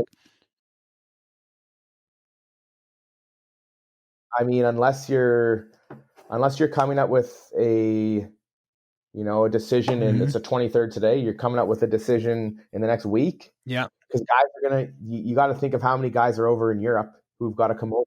You're assuming they're going to have to do a 2-week quarantine when they come back, or do some sort of testing protocol that's going to take some amount of time. So yeah, it's interesting for sure. It's interesting. I don't know. I mean, you gotta figure that they're sort of a rush. But I haven't really heard that date of January 1st thrown out, but that's all I've heard. I haven't heard anything else. Like if the players on board, if there's been any votes, if the NHLPA has been meeting about it, because I know that was one of the big things I kept hearing after the playoffs wrapped up was like, yeah, we did this and it was a cool thing to do, but we want nothing to do with any sort of bubble, any sort of hybrid bubble, anything. They were so turned off by it. But I mean, that sentiment changes once the paycheck comes into question. You know what I mean? Like, oh, if you guys don't want to play, like, guess we won't get paid. Then, guys change their tune pretty quick. But yeah, guys are going to play if it means, if guys are going to play in a bubble if it means getting paid. Mm-hmm. But I think other leagues have shown that it's possible. But who knows?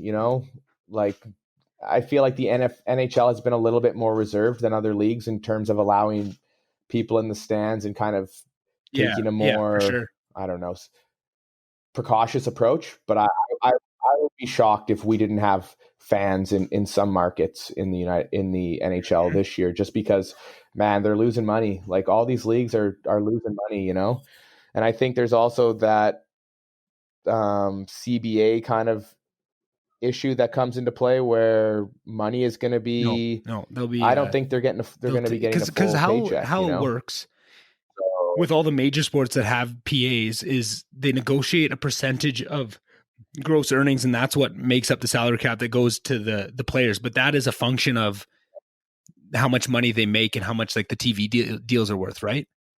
So if they make less, yeah. It's the hockey related revenue, yeah. So the players will pay like a percentage of their salary in escrow to like balance the costs. Yeah. So basically, they're going to be paying a lot more escrow this year than in years past. But I know there was talk of like deferred salaries and stuff, but I mean, until you get a definitive answer, you never know what's going to happen. But I mean, I'm waiting for it. I need some hockey in my life because it doesn't seem like I can't get into NFL this year, man. I don't know what it is. I've watched a couple of Vikes games. Watched that one. I didn't even text you after that one. That one where they decided to go for it instead of kicking that field goal earlier in the year. Oh, that was terrible. Like I was so mad. And like, and they lost by 1. And like, in fairness, kick the ball. Kick the ball. If Vikes fans had kicked the ball like a couple years ago, they'd be like, no, if it's the Vikings, just don't kick it. Like try anything but kicking it because of their kicking luck, right? Like historically has not been but still like, oh, that was terrible. But yeah, other than that, like I don't know what it is, but thank God for MMA. Like I've gotten so deep into MMA the last couple of years that it's really buoying up my sports withdrawals here, getting me through all this other stuff. Is just watching that because every weekend there's somebody that I've followed from, a couple fights in and I really am deep into their story and I'm really attached to it. Right. And that's so much fun when you can get into those kind of things. And just the more these guys are showing personality and stuff, like you really get to know them. And then, your palms are sweating, you're bouncing up and down, you're just so pumped to watch these guys go out there, and you're so worried for them and that. Like, man, it's been such a fun ride. Like, oh, I love MMA, man. I'm super excited I for that know. McGregor I fight. know you do. I love just the energy he has and how he just. So I'm excited this Saturday, for that man. one. Mike Tyson and Mike Roy Jones Tyson is Jr., like fighting two this of the Saturday all-time night. greats. It's going to be absolutely bananas. And they're saying like, oh, it's an exhibition bout. They're not supposed to be trying to knock each other out. You tell that to Mike Tyson. Watch what happens. Like, and Roy Jones, the both of them, like, and I'm I think it's I'm gonna end worried bad about for that one of one. those I two think that guys, and one I could don't even end know which bad for one one of because you those two can't. But guys. if you look at both of them, they both look like they're fast and 54, I believe. I think he's How 54. old's Tyson? Do you know how old Tyson is now? I think he's And what about Roy Jones about Jr.? the same, I want to say, but he has fought more recently. He might be I'm not sure actually. I'm going to Google it real quick because I'm curious about that. But Roy Jones Jr. has definitely fought more recently than Mike Tyson has. That's for sure. I can tell you that much right now. He is 51, so he's 3 years younger than Tyson and has fought a lot sooner than Tyson has. Like, Tyson's been out of the game for a long time, but then also Roy Jones Jr. was always a smaller guy. Like, he is a big guy too, but not that Mike Tyson was ever a big heavyweight, right? Like, he was going into fighting guys way bigger than him. Yeah. Have you ever, how much do you know about Mike Tyson? Like, did you ever follow him lots or get into his story? Yeah, me neither. Yeah, I'm not the biggest boxing guy. me Like too. I'll check in on the big fights. Yeah, for sure. All of our time, right? He's Like, kind of like he before was my pretty much time, retired though, by I the would time we say. came on the So scene and could, wipe our own asses. But just going back into it and just seeing, yeah, but I mean, oh, I love yeah, watching his montages of like Mike Tyson mhm. knockouts because Yeah. it's And what I disgusting think what what he he can still can do, do that's what I'm excited and what about he because could like the way do. he's talking and that, like, oh, he seems like he's I mean, he's that guy who's hitting the so pads, and violent. it's like, oh man, he is a Yeah. And and he's but what still was so so interesting to me big, was man.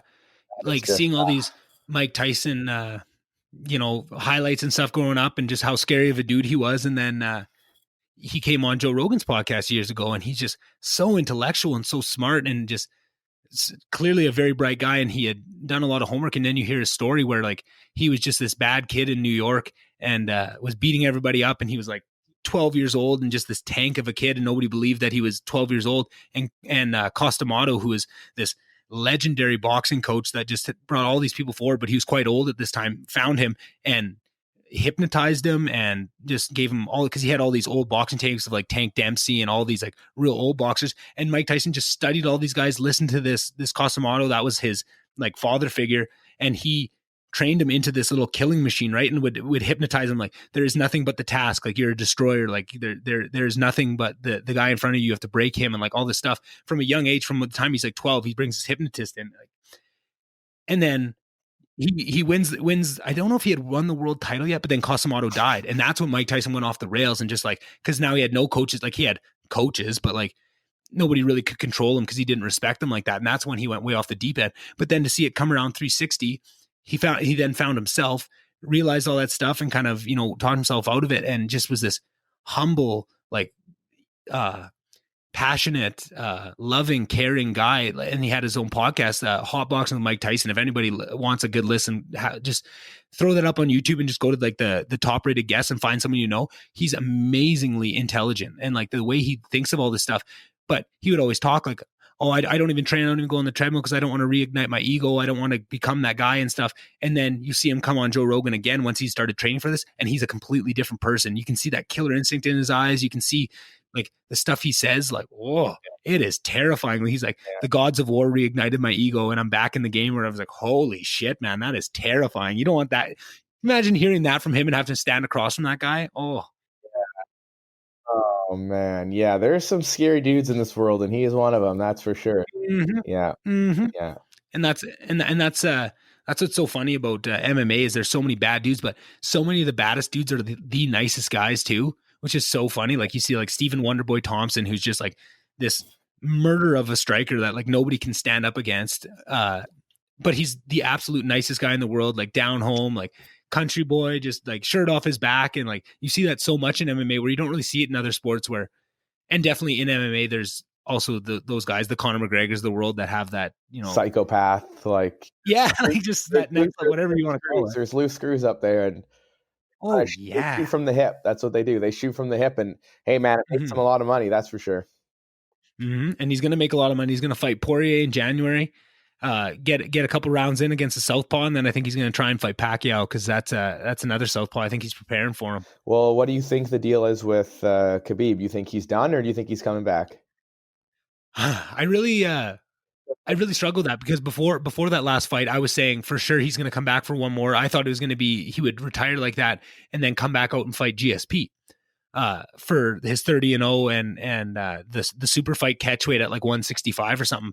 But the way he's talking and the way his coaches are talking, it sounds like he's 100% out. And it sounds like Dana White doesn't believe him and thinks he's going to come back and fight one more time. And I think Dana wants it to, I know Dana wants it to be against Conor, right? Like he wants Conor to win against Poirier and then have that one more fight. That would be his 30th fight. But everything that's come out of Khabib's mouth has been, no, I'm done. I promised my mom that I'm not going to do this without my father. Cause him and his Abdullah Nurmagomedov, Khabib's dad, who just died this year from COVID, was like the biggest thing in Dagestan. He brought all these up and coming Dagestani wrestlers, and he's the one who trained them all. It was Khabib's dad, right? But he was so close to them, and that was always his father's plan, was to be 30-0 and retire. And then he lost his father, and had to go back and fight. And that was what the big question was going in against Gaethje: is what's Khabib going to be like without his dad? And he looked like a mauler, like he didn't miss a beat, but he had promised his mom that he wasn't going to do it without his dad. Like that was his thing. And now, and also because Khabib has a little protege in the 155 division that's I think ranked 11, and he wants him to win the title now, and he wants him to take over AKA, which is their gym that they fight out of. He wants him to kind of take the reins and be that guy at 155. Islam Makhachev is his name. That I think he is actually, I think he's retired for good, and he wants to, because Islam was always talking about like, I'm not going to fight Khabib. He's the champion until he retires. I'm not going to go up and fight him. But now it's kind of the road is clear, and he's a absolute destroyer. Like I'm excited to see what he was actually supposed to fight last weekend against Rafael dos Anjos, but he had to pull out. So Paul Felder stepped in on 3 days notice, that badass, and fought him. 5-round fight, had already semi-retired, was broadcasting. He was supposed to call the fights that night, steps in and fights on 3 days notice, then gets, loses to Dos Anjos in a 5-round fight, but had 3 days to prepare. Like it was a wicked back and forth fight. He didn't get beat up by any means. Like It was a close fight, definitely lost. But then, so then there's Tuesday Night Contender Series with Dana White. It's like the up and coming guys, like you can fight for a contract in the UFC, and it's actually been some really good fights. And that's kind of the new path into the UFC for all these young guns. And they obviously took him off the broadcast. They were moving DC in there, and then he calls DC and says like, no, I can do it. So he supposed to call the fights that weekend, steps in on 3 days notice to fight instead of calling the fights, then still with black eyes and beat up, goes and calls the Dana White's Contender Series on the Tuesday after. Like this guy is just next level. Like he's the fans always love Paul Felder, who's just a badass and a real nice dude. But like after that, he's just legendary status. Everybody that's hardcore into MMA like me is just like, man, this guy is next level. Like damn, Joe Rogan 2.0 here. So what do you think the next fight is then at 155? Or what's that? Who's the next title fight there? I think they are going to hold off. I think they're going to there's a couple big fights that are coming up. So it's going to be McGregor and Poirier are going to fight at 155. I think they're going to take Gaethje and match him up against Michael Chandler, who just came over from Bellator a couple months back. He got signed by the UFC, but he was the 155 champ in Bellator for forever. He's awesome, dude. He's probably my favorite fighter in Bellator for all those years. I really liked watching him, so I'm so pumped that he's in the UFC now. I think they're going to match up Gaethje and him, which is going to be a slobber knocker of a fight, like hands down. Ferguson looks like he's going to fight Charles Oliveira, and then who's the other two big names in there then? There's that, and then there's two other guys that are left to match up. And I think it's just going to be kind of a tournament of that until they figure out if Khabib's coming back or not. And then they'll match up two of those winners, right? Like say Conor beats Poirier and Chandler beats Gaethje, right? Like I think they just match those guys up for a title if Khabib doesn't come back. I think what they're hoping for is that they're just going to hold off till they see what happens in the McGregor-Poirier fight. I think if Poirier wins, they're going to match him up against somebody and just strip Khabib. I think if McGregor wins, they're going to try and line up Khabib McGregor, and that will be the last thing to see. Line up that super fight again and make a ton of money. Yeah, I mean that would make a lot of money. I don't see McGregor beating him though. I think he's just a different animal. Mm-hmm. But I quite agree. I don't see anybody beating Khabib. He's too good. His chin's too strong. His striking is actually not as big of a liability as it used to be. Like, he's actually a half decent striker now. He's just been at that gym for too long, that training with high level guys. Like, you're going to plug those holes up. I think he's, somewhat unstoppable at this point. I mean, you need a lucky shot. You're 29-0, right? Mm-hmm. So how you can't be lucky. You got to be just dominant, right? I mean, I was watching that Gaethje fight, and I'm not like the biggest MMA guy, and I tune in for the big fights, and I have a few guys that I like to follow. But man, like Gaethje, I watched him against Ferguson, and he just beat the hell out of Ferguson. Yeah. And then you see him trying to he was never comfortable, and he's looking to strike on Khabib, and he was never comfortable. And I think that's almost Khabib's biggest defense, is that he's such a takedown specialist that guys aren't everyone's so worried about it. No one's comfortable trading with him, because they know that once they get to the ground, like, they're not getting up. Yeah, they take a different stance. You'll see guys that look like completely different fighters, and come out against them, they'll take a different stance and stuff. They're trying to stay wide because, like you say, they're so worried about, like, that clip they always play, that overhand right that Khabib landed on Conor and kind of stumbled him with that.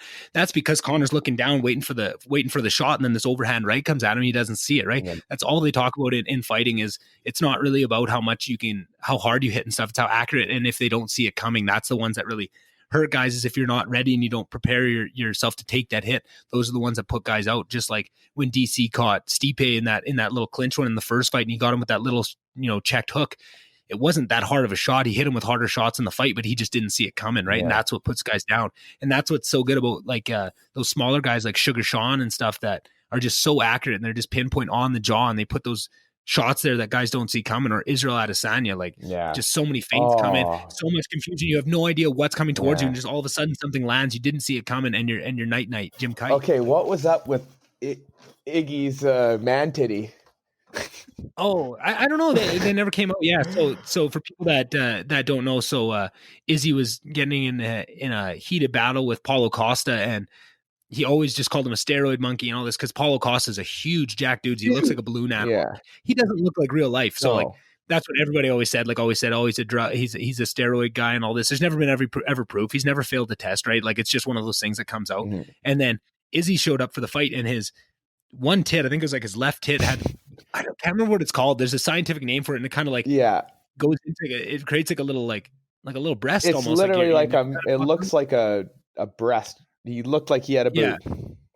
Yeah, and that's a big sign of steroid use. So then everybody was just going off on social media about it, like, what is that? And most guys don't address it, but Izzy addressed it and just kind of said, like, hey, I don't know what it is. He said, I think it's from smoking a lot of weed. I'm not really sure. And he said, I'm going to get it checked out. I went and got a mammogram and stuff the next day and all that. Like, he was talking to Errol Hawani on this on his podcast, and he was super upfront about it and just kind of, played it off. But yeah, no, I don't know what was up with that, but Izzy can do no wrong in my mind. He's my favorite. I love him. Has the UFC kind of dropped their stance on smoking weed? So they have changed over the rules. Like, it's something where it's not even the UFC, it's the athletic commissions now that are in control of that sort of thing. And they have, so before it was that they would test it was illegal in competition and out of competition years ago, right? So guys would get popped just smoking weed go out training and stuff, and they'd get suspensions. Then they changed it so it's only in competition. So in competition is like, I think it's a certain amount of time before and after the fight is technically in competition. So people would know, I need to start weaning off, say 2 weeks before, so that during my fight week test I don't pop for anything. And pretty much that's how they had rolled it. People were still failing.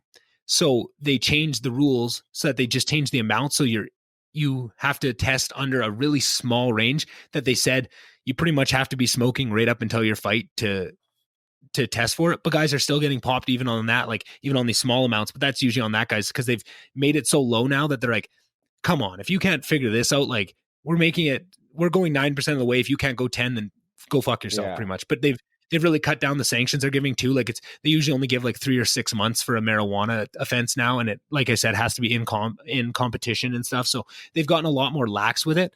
But even the other day, I can't remember who somebody popped for a weed, and they asked Dana White about it. And he goes, really? Like, I think it was Dana White just for hearing, because it's a big company. Things are happening. Like, lots of times people ask him questions in the media and he hasn't even heard about it. Yeah. And he was just saying like, oh, that's stupid. Like, and you can tell that even the UFC doesn't really care about it. Right. And they want it to be more free and open about that sort of thing, because especially with a sport where there's head trauma, like marijuana is one of the leading things for helping with CTE, right? Like that's why football's changed their stance a lot. I think you would know this better than what, because football's gone through a big transitionary phase with it. I think football has just flat out not tested it anymore. They've just determined that we're not going to test for it, and then it's just out of the, because I think honestly them testing for it was also bringing so much bad publicity their way, because it was like NFL players are always failing, drug marijuana tests. So it's like, everyone's using it. And I think now that they don't test for it, it's not in the news and it's gone away. You know what I mean? Exactly. And also I think they had cited, and I could be wrong on this, but I think even when they made that change to stop testing for it, I think they were citing the studies of the effects for brain trauma too. And they were saying like, we can't withhold something that might help the health of our players. I think you're right. I think that's probably more of the reason they did that, but kind of some of their public facing reasons was that, right? Of just saying it's to me, whatever way you do it, it's a great move forward. And it's just, that we're just changing archaic rules that had no point to be there in the first place. Right. So I think the NFL also has a big problem with, opioids, painkillers, that I think as a more natural painkiller, I think that was the big thing that players were getting behind. It was like, I leave a game and I can't walk, or I can't sleep, or I can't do this. So it kind of adds that. I know that was a big push by the players. And I think it was their last CBA negotiations. I think they kind of threw those away, but it went away definitely quietly. Yeah, they didn't make any bang and whistles. It wasn't something they didn't. Yeah, no, they just kept it quiet and just. I mean, it's probably the right thing with how the world is kind of trending these days. That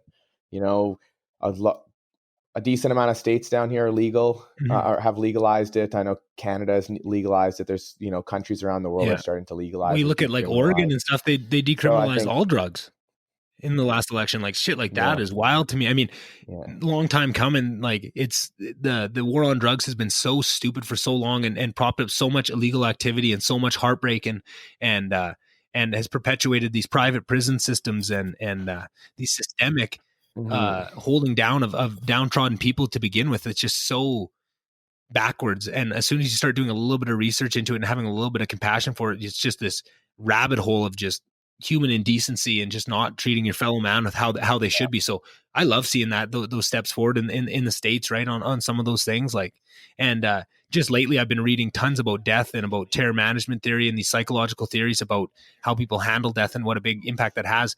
And they're showing these amazing results with psychedelics, mainly MDMA and psilocybin, with treating PTSD and treating anxiety and definitely treating death anxiety, right? Like giving psilocybin to people that are on their way out, and just the easing of the fear of death that happens with that ego dissolving, that ego death that can come from hallucinogenics. And again, I've never done anything past weed, so I mean, I'm not the guy to say it, and it's something that I think would be cool to explore in the future, and something I'm definitely open to. I've just never done it at that point, because I mean, you'd know more than most people. I was a pretty big coward when it come to anything.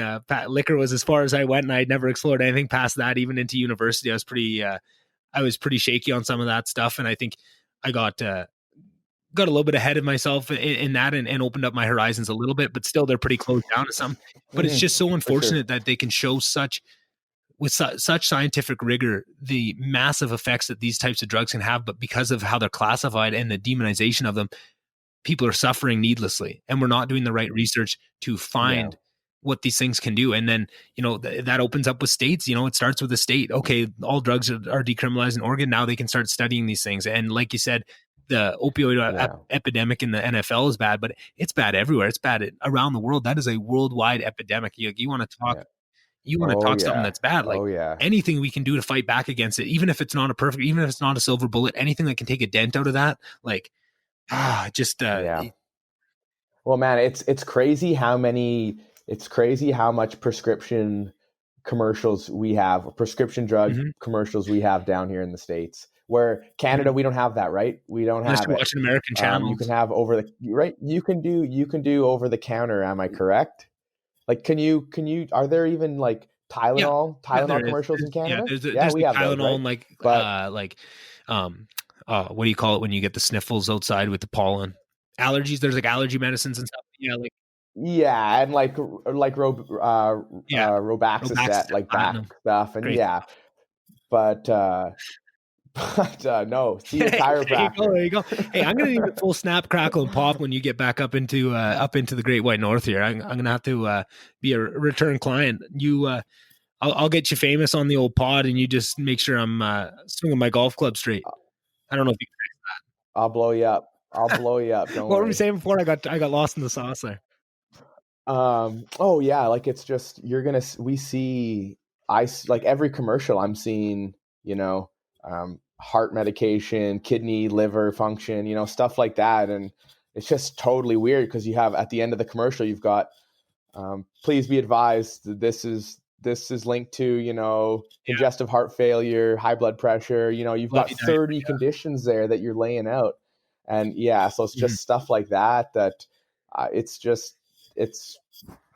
that opioid or sorry, the big farm industry or down in the States is a multi-billion-dollar industry, and then across the world, $1 trillion industry, and they put a lot of money into politics that keeps them from being cracked down upon, right? Like you see an election like we just had, and big pharma's putting money in both sides' pockets. It doesn't matter which way it's going to go and that's what's so unfortunate. So now the people are the one who pay the price because now there's nobody to speak up for the people that are being hurt and those families that are losing their kids to overdoses and stuff. We see it all over. Like, I mean, I'm assuming Yellowknife is similar to Slave Lake, but it's crazy. Like you hear once every couple months, you hear another guy that overdosed, another guy it's nuts. And you see it in, I think, it's just, it's drugs are everywhere kind of thing, that, it affects everyone.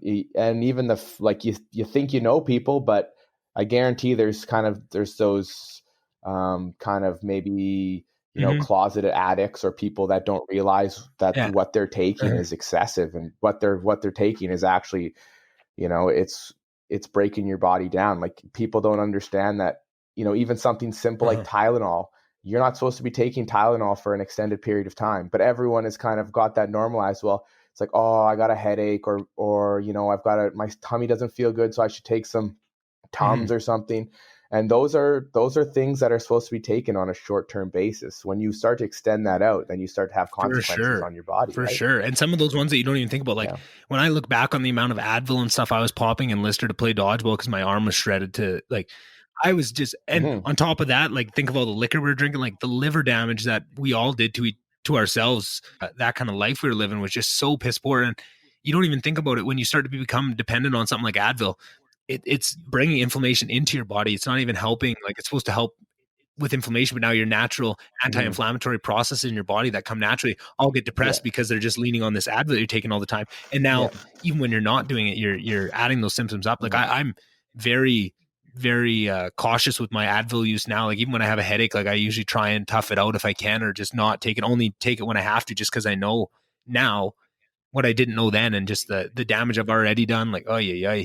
But I know that drug thing, man, like at a certain age, I think like cocaine is what took over so many people I know. Like, and I had seen it growing up when I was younger, but I always thought like, oh, my friend group and like people my age we're smarter than that. We won't fall into that, but it did. And some people did it, in the way that you would hope. I'm not going to say don't do any drugs, but you just, you got to be smart about what you're doing. And it just turned into a point where, for sure. What worries me now is that it seems like everybody's kind of gotten to a place where they got that out of their system of, doing it every weekend and it seems like, I'm sure lots of people I know still do it and it's still pretty predominant. But it's kind of mellowed out to a point where people have it seems to be under control. But then listening to a podcast, The Church of What's Happening Now with Joey Diaz. He's the funniest stand-up comedian going right now. He has the craziest life. I've talked about him a million times on this podcast, but he was a cocaine addict for I don't know, 30, 40 years of his life, like hard, like into it, like doing everything, like the stories he tells of what he did to get it and stuff. And you hear exactly how hidden it was. I heard you say, like, closet addicts that you don't even know. I guarantee you that people I'm close with right now are hiding cocaine use and still doing it to this day, and still and doing it alone and not with people because they want to hide it. And every once in a while they'll do it with a group because that's what they're doing. But that doesn't just shut off. And I know there's people that will do it once every couple months. They'll bring it out and they'll do that. And that's whatever. That's their prerogative. I'm nobody's dad. I'm not going to get mad at anybody for it. But I just worry because I know that there's people that are, I guarantee, hiding it right now that don't know who to turn to because there's so much taboos around it. And you don't even want to admit it. Like, it worries me a lot. And I'm just worried, what am I going to turn around a corner and find out that somebody's been struggling for 10 years, just as scared to reach out. Right. And I guess what this platform is for me, if anybody's listening and they are in that place and they ever want help, like, I'd be a guy to turn to that would help you, and judgment free. Like, I don't care. Like, I just want people to be healthy and move forward. But it's just so scary to me to think of, like, who is it? Maybe it's my best friend. Like, at that point with some of these drugs, especially with the opioid stuff, like, it can be your best friend. You might not even know it, right? Everybody gets busy. Everybody's got their own stuff to deal with during COVID. You lose touch, and you can just you can be holding on to a guy's hand for years and years, and just that one moment that they need you, you let go, and that's when they need you, and you're not there. That's always something that's been worrying me. Since I've seen the whole thing, and then that was tough too, having a bunch of buddies from university and kind of. Oh, now I have, university friends and they don't do that stuff. But then in the later years, I started getting in there too. And then it seemed like everybody was kind of on that same thing. It was everywhere, man. Like, I feel like sometimes it feels like I'm the only guy that isn't, that's never tried cocaine in his life. Like, I feel like nobody else is on that page or not currently doing. Like, it's a tough position to be in sometimes. Right. Like, Yeah. Like I know definitely in undergrad, like we knew lots of people who would do it. Right. And it wasn't really something that I got into personally, but I mean, I remember coming home and hanging out with friends and there were buddies that were like, would be doing it kind of, they'd be doing it on the weekends, and I knew they were doing it, and I'd be hanging out with them, and, we'd go to the bar or something, but it would kind of be like, they'd do it out of sight. A group of them might go to the bathroom or something and do it. And then it would just kind of, I don't know, I would be less, I know you'd put up with it. And I think those people nowadays they either kind of work their way out of my life or they've kind of smartened up. And I think like a few times I'd have a chat with like a good buddy of mine saying, you can't do this forever kind of thing. Like, you're having your fun now, but it's like at some point if you keep doing this stuff, then it's going to have, effects. But I mean, definitely in undergrad, it was, I want to say probably in Edmonton, it was a big popular drug, right? Yeah, it's everywhere. That's just Alberta. I mean, the oil field, that's something that's been tied to the oil field for decades and decades and decades, right? This isn't any new thing, but that's what's so unfortunate about is you'd think that after a few decades of proof of where this road leads, that people would start to see it and get away from, but you can't, like, it's easy to sit on a high horse and say, but it's a powerful substance, and it does things to people then. And, it's, especially if somebody's predisposed to it and has addictive qualities before and already is struggling with other substances, then you lay that on top, because that's usually how it goes, right? If you're abusing alcohol, and we all do, we've all done it at some point. I mean, me and you definitely abused a bit of alcohol in our day, right? Like, it's one thing leads to the next, and you can get down a hole. Like, I found I used to, when I was younger, I used to look at it with so much blame and so much not anger, but just not a lot of compassion in my heart for these people. And I just thought, oh, these guys are idiots. Like, what are you thinking? And then over the years, you see more stories and you hear from guys, and like listening to Joey Diaz talk about all the times, like, he knows he wants to quit, but he just can't. And like, he's locking himself in a hotel room, like looking out the peephole all night for cops and stuff, because he's all paranoid because he's been on a binge for all these days. And it's just like, when you can see the real human, the human aspect of the side of addiction, it really changes your mind on how you see it in other people too. And now I'm at that point where I feel bad, because I feel like in the past, I didn't set myself up good to be that person for people to go to, because I did have that judgment, and I would judge people for smoking weed back in the day. I was the super anti-drug guy. I was like, for years, I was that guy. And I feel like that's still in a lot of people's minds, but now I've gone so much far past that, and have so much more compassion there that I'd want to be that for that person that was struggling and needed somebody. I think I could be that person for them. But I think man, I really didn't do myself a good, I did myself a disservice all those years by being so staunchly against it, because now if people need me, they might be worried to come to me because I've made those thoughts known. You know what I mean? But what can you do? You're just doing the best you can with that. And I mean, hopefully talking about it on something like this, well, maybe if there is somebody listening that, does need help or does need just someone to talk to that's not going to judge them about it, maybe they know that it's here. Now, it's just turn out for the best. Who knows? It's a difficult subject for people to like admit their faults, right? No one wants to admit their faults. It takes, and then you've got to say that to the right person, because nobody. Right. So it's tough for sure. I mean, I can see how it's a struggle for people.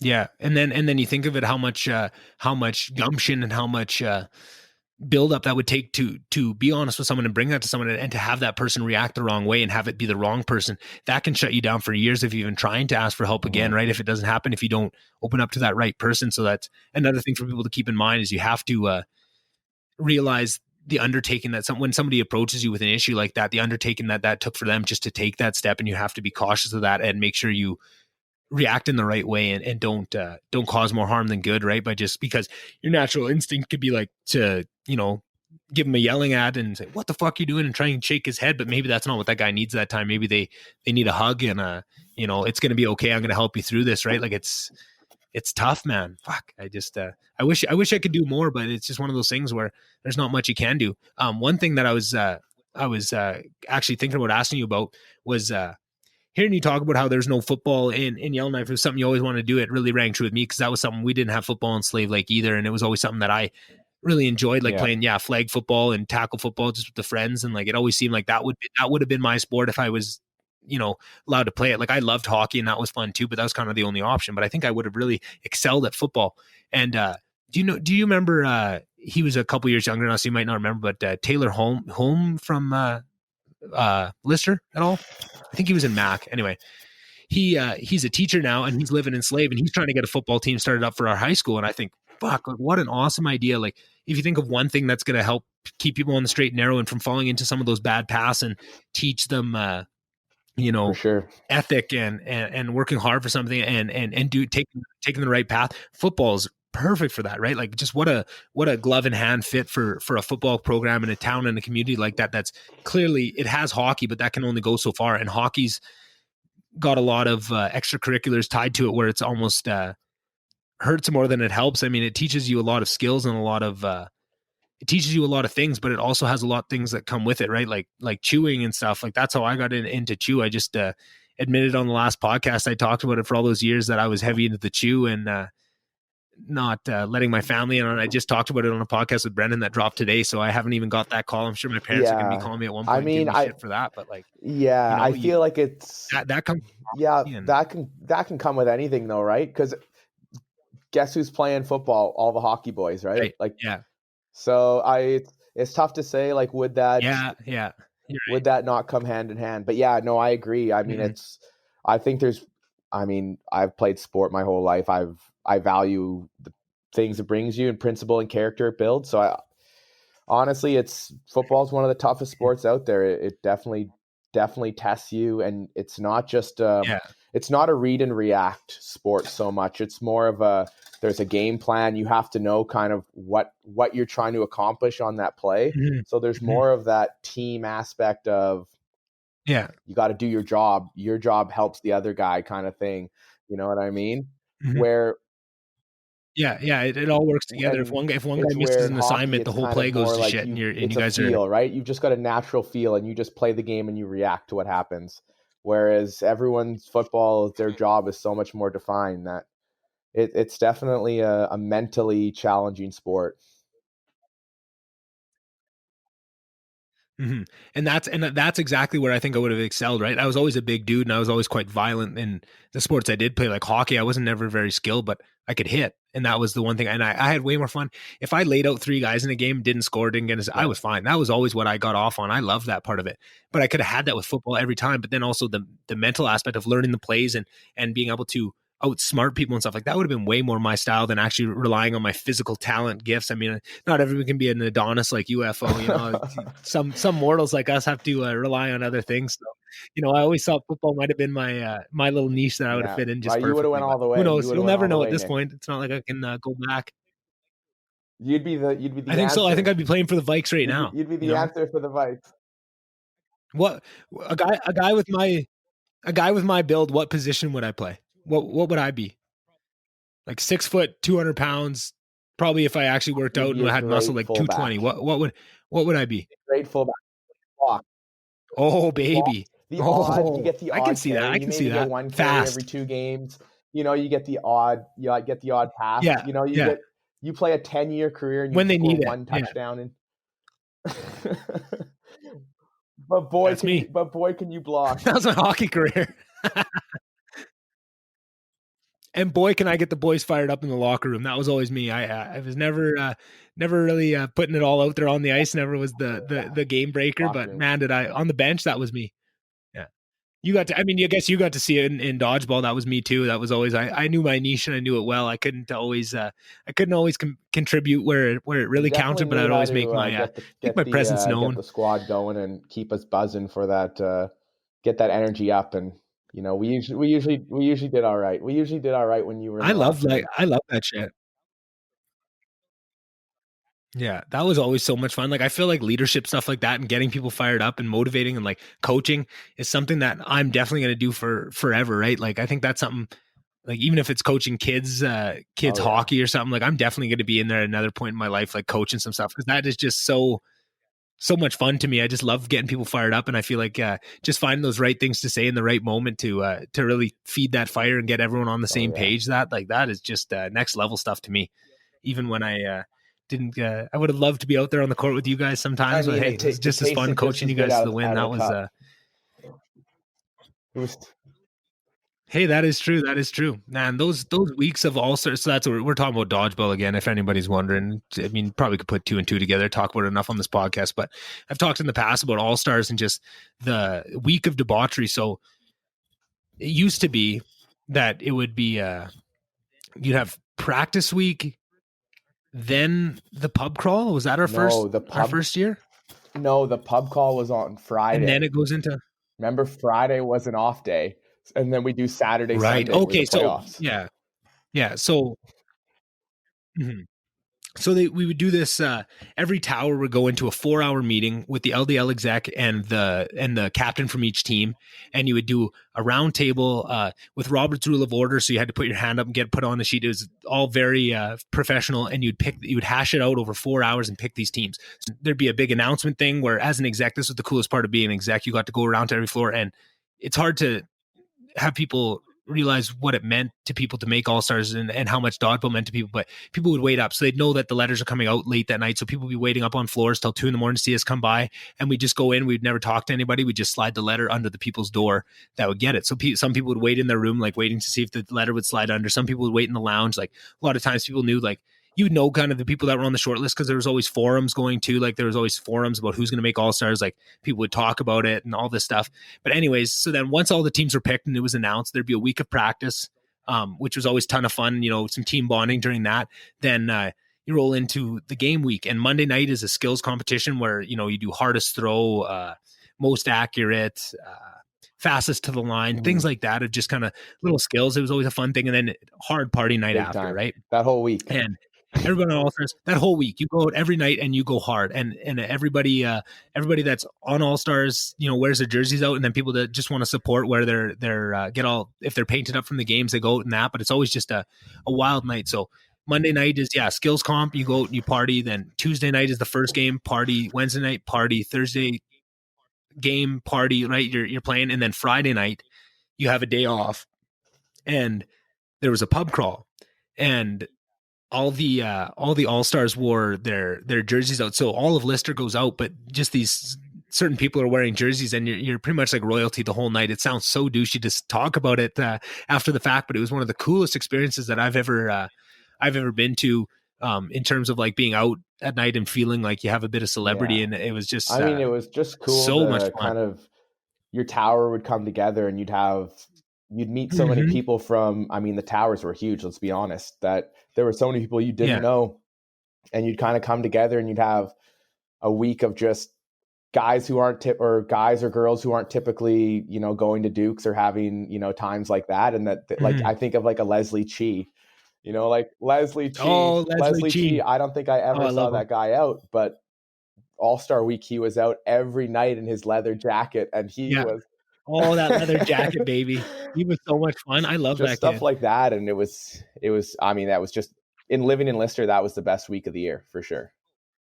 Oh, for sure. And so there'd be a couple mornings where me, you, and Chase would be sitting in the Marg having breakfast at about 7 or 8, and people would be, and we're still in our jerseys from the last. We hadn't gone to bed yet. We're still up, just riding over the night. People are coming out there. We would always come back from Dukes or wherever the hell we went, and we'd post up in your room for it would be hours. 2 o'clock. We're kicked out of the bar, and before you know it, it says 6 a.m. on the clock, and it's like, well, we better get some food and go to bed because we got a game tonight at 7:30. So yeah, exactly. It's not like we're going to school or anything, but just like we were up till 7 a.m, like every night of that week, and then just battled through. And then if you win the cup on Sunday, you're not going to school Monday. You're going to Garneau and you're drinking out of that cup and you're partying with it and buying 800 cheeseburgers to fill the cup up with McDonald's after, and going and handing out to homeless people. I don't know who did that. I mean, that definitely was the Jello shots were always a staple in Schaefer too.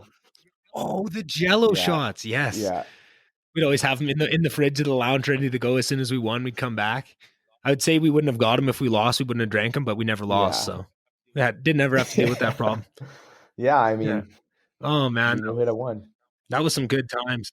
But I think that's another great point. That was so much fun to see people like Leslie that didn't come out and party, but just the camaraderie of the team and bringing them out with that got them out of their shell and got them out drinking with us, and they had such a fun time, almost to a T. Like we never had anybody on our teams that didn't enjoy that week. I don't think, and I hope that's not just looking back with it with rose-colored glasses, but I think we really tried to make sure that everybody, whether they were a big contributor on the court or off the court, or if they were just a really role player, they were part of that team.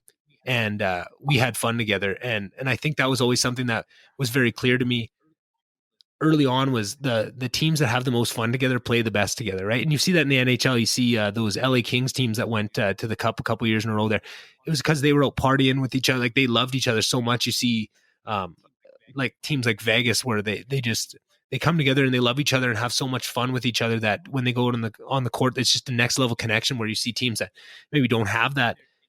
They just never can reach the same highs as the other ones, right? Like it's almost like there's two levels of importance. There's like your overall skill of a team and your overall camaraderie of the team, right? And you can win with skill alone, but a less skilled team can win with more cohesion and more, I don't know. You almost want to call it like family. Like it's just like that gained mutual respect and stuff amongst the team, right? And honestly, a big part of All-Stars and like All-Stars practice week is you go out with your team and you have a good time, and you kind of let all that awkwardness or all that kind of, unsure of who people are, you kind of figure out who people are. And then when it comes to the actual games, you kind of let it rip. And then honestly, the funnest parts of that week was, I mean, winning was fun, but it's all about going out, especially like going out together on Sunday nights, where it's, you've won, it's been such a long week, your arm feels like it's going to fall off.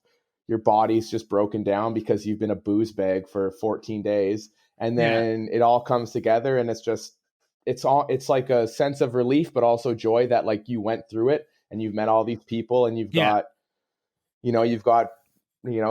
10 to 15 new friends that you didn't know from before the team. Because let's be honest, like it's living in Lister, there's quite a bit of people in your tower that you don't know. Like you see them in the elevator. You might have seen them, like they might have lived on another floor the year before, and now you live in Schaefer. But Schaefer's kind of got a different vibe to it, where it's more private. You don't see people in like the common living areas because everyone's got their own bathroom. Their second year, so they kind of already have their friend group built. They have their routine and their friend group already built from their previous years, that it's kind of it's more like an apartment than it is like a dormitory, right?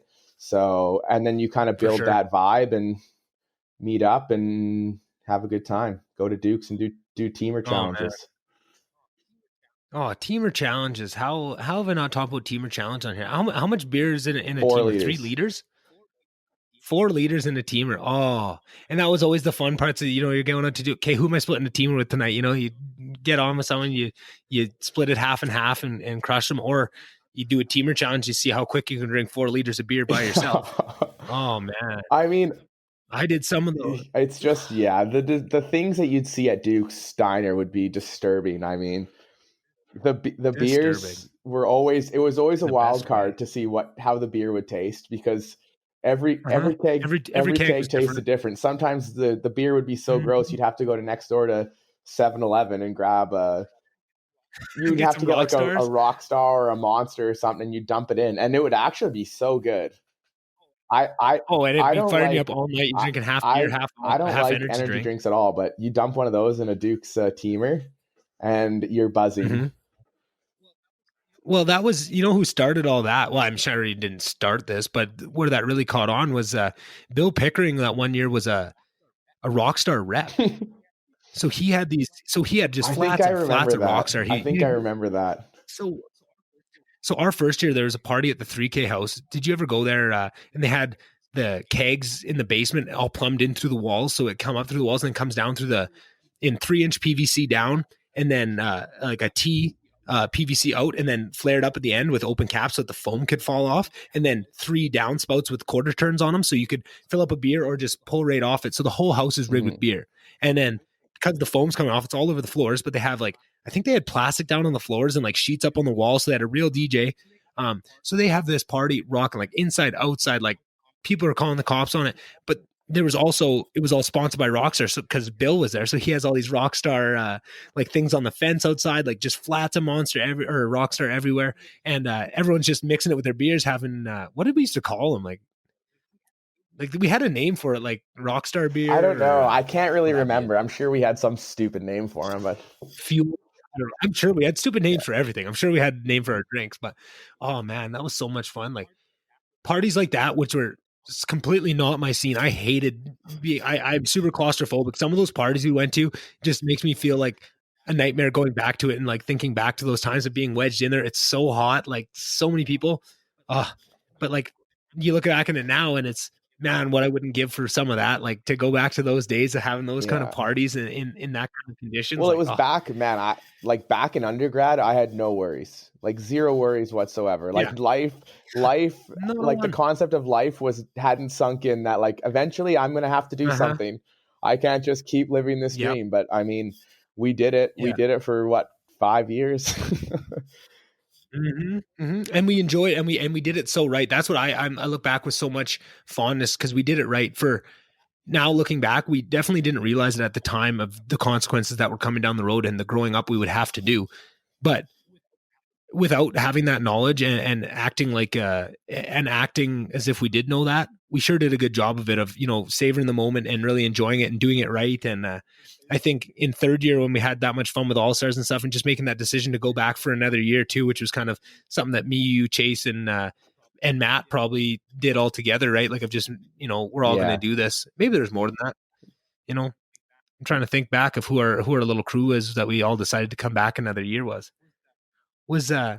did Pat come back for a fourth year? Was he with us too? Because remember, third year he was Kelsey. Oh, right. That's what it was.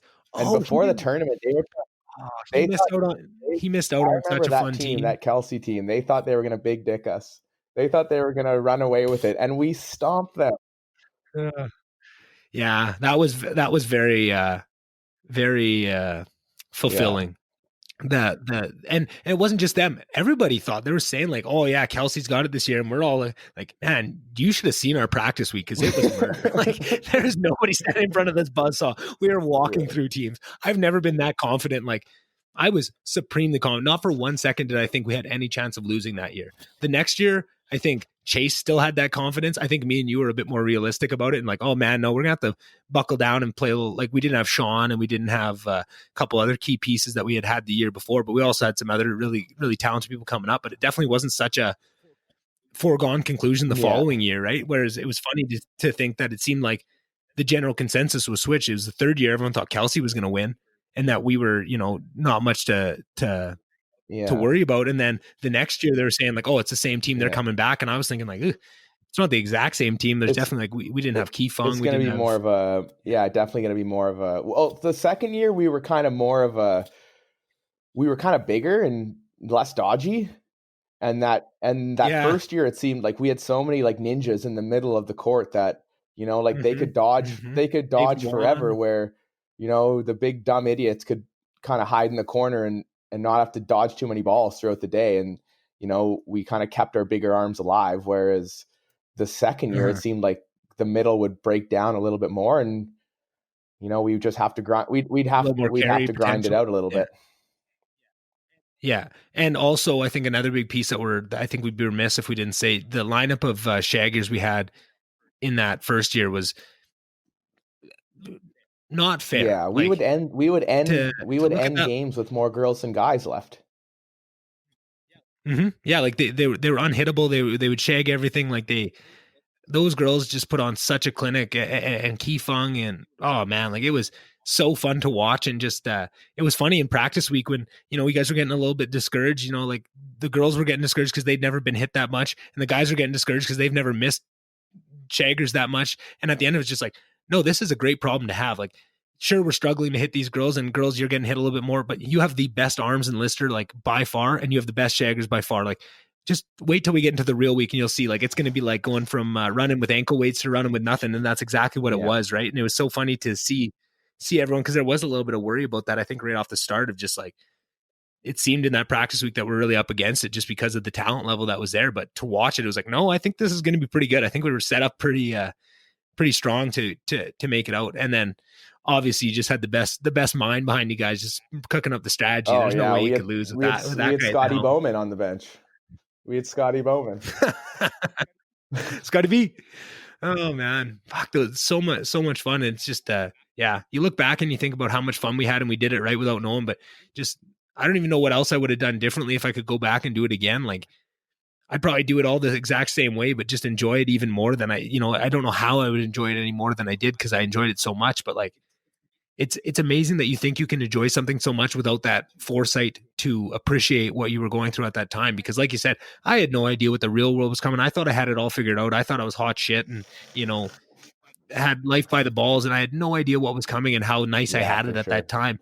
But we still did so good without that knowing. And that's something, now my girlfriend, she just graduated and she had a job in the summer, but now she doesn't have something. She's, trying to find something, a little stressed over what am I going to do.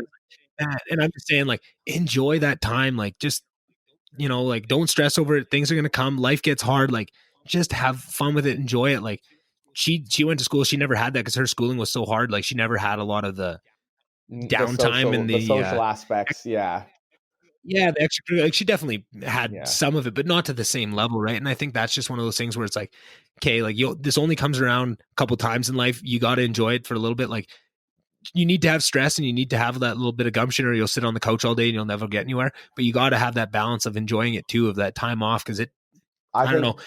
I've never had it since the day I graduated school, even before, because I started working. Like, I had to do one more class and I was doing spring classes. So I was working all week, driving to Edmonton, taking 2 classes, Monday, Tuesday, and driving back and working the rest of the week. Right. So like, real life started and hasn't stopped since then. I mean, like, and it's the same down school here. I can kind of pick my spots, you can't, I mean, at U of A, we enjoyed ourselves. We definitely enjoyed ourselves. And I don't regret a bit of it.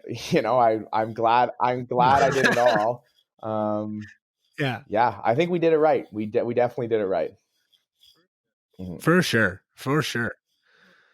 Oh man, what else we missed? What have we been up to? What are you doing to have fun down there? Not much you can do. How's the restrictions? Are you getting out and doing anything other than golf? Yeah, like, we try and golf at least once a week. If we're lucky too. Yeah.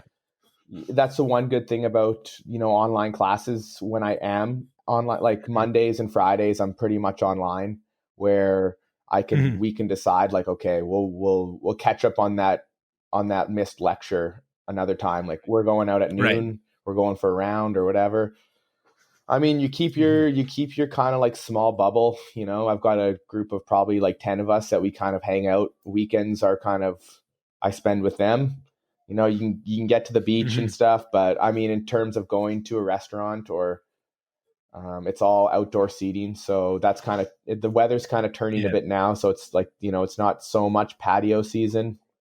They've also imposed a 10 p.m. curfew And what that means is like, it's not as though if you're caught out after 10, like you're going to get arrested. You just have to close all the bars and stuff. Bars are closed. I think like some, like, like 24-hour account, like a drugstore, like if a Walmart's 24 hours or something, or a grocery store, like those things are allowed to be open. But yeah, like any of those social kind of bars or stuff like that are closed. Which is kind of for the best, I mean, really. you're limited, right? And things are heating up so much down here that you don't really want to, especially with me going home. The cases in the Northwest Territories have been really low. So I don't want to be that guy to bring it back. No. And you probably got a big quarantine plan already for when you head back to. Yeah, anyway, well, it's actually going to be not bad. I'm going to do it in my parents' basement. So the NWT originally you were allowed to quarantine in a house if you isolated from the other parts or other members of the house.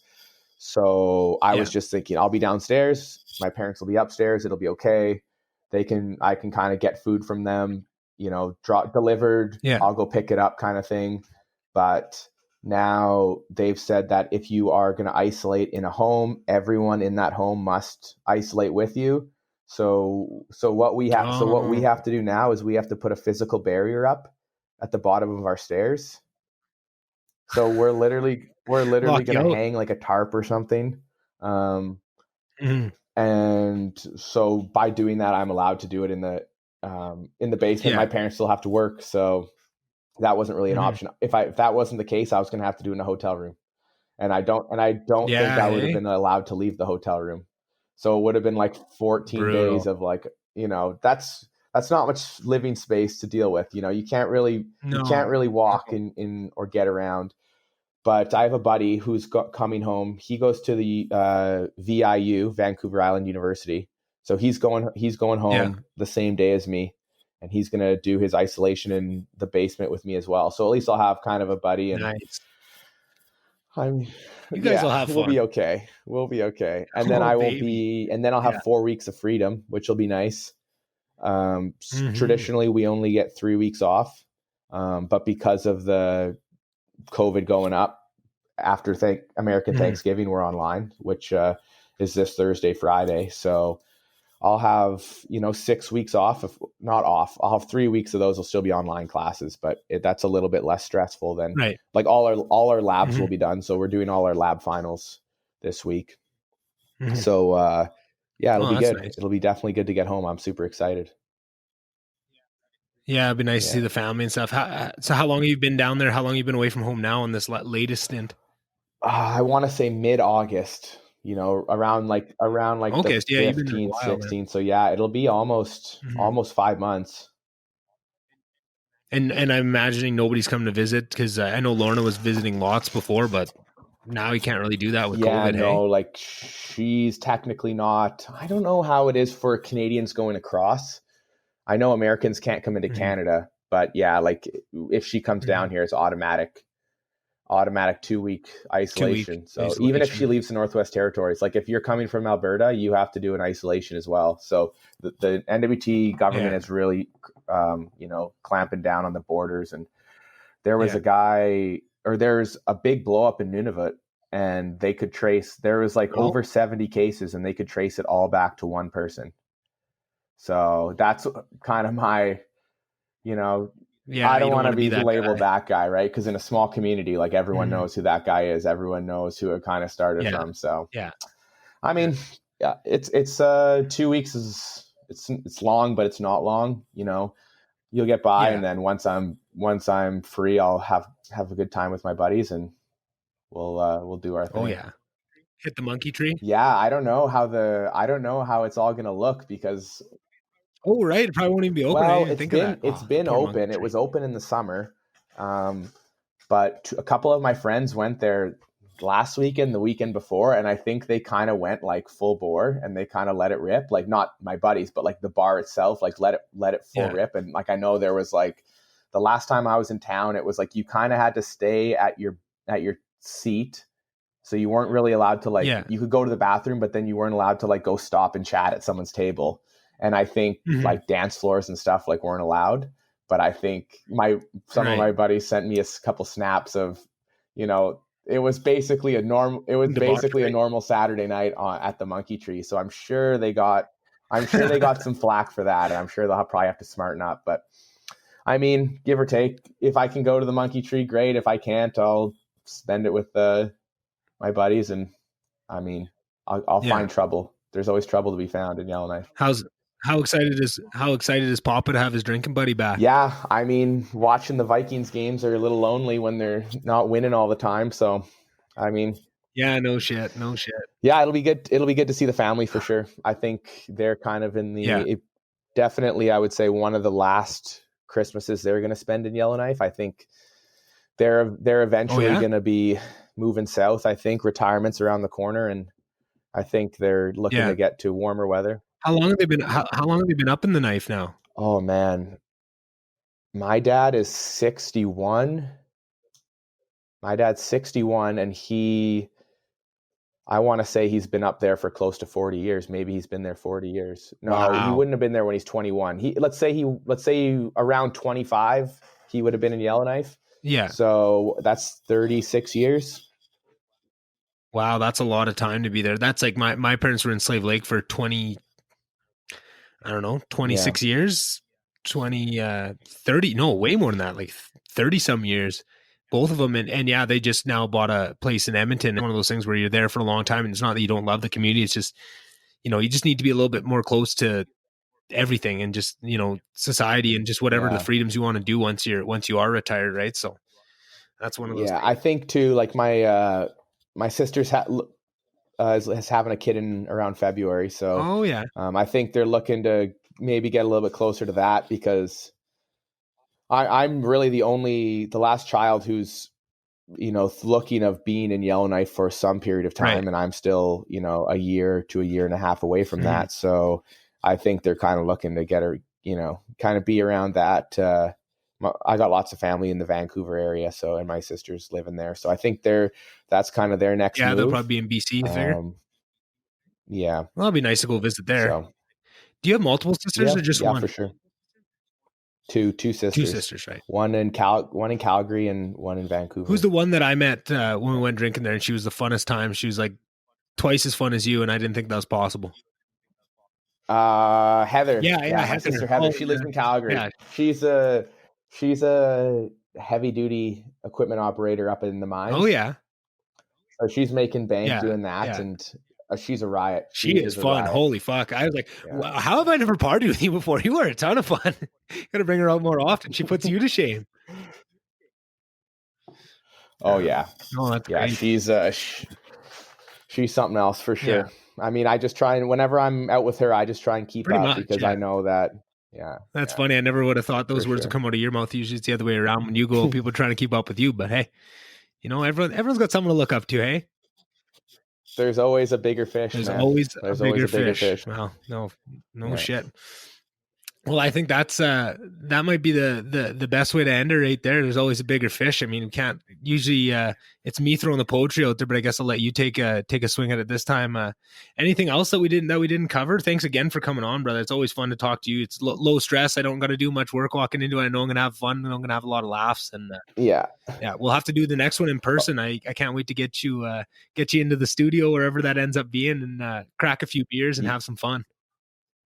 Yeah, well, hopefully we can, hook up within the next year here, and COVID will open up the border a little bit. Maybe you can come down, and maybe the VonDubCast will go on the road and do a road show from Hayward, California. Maybe we go poolside beside the pool.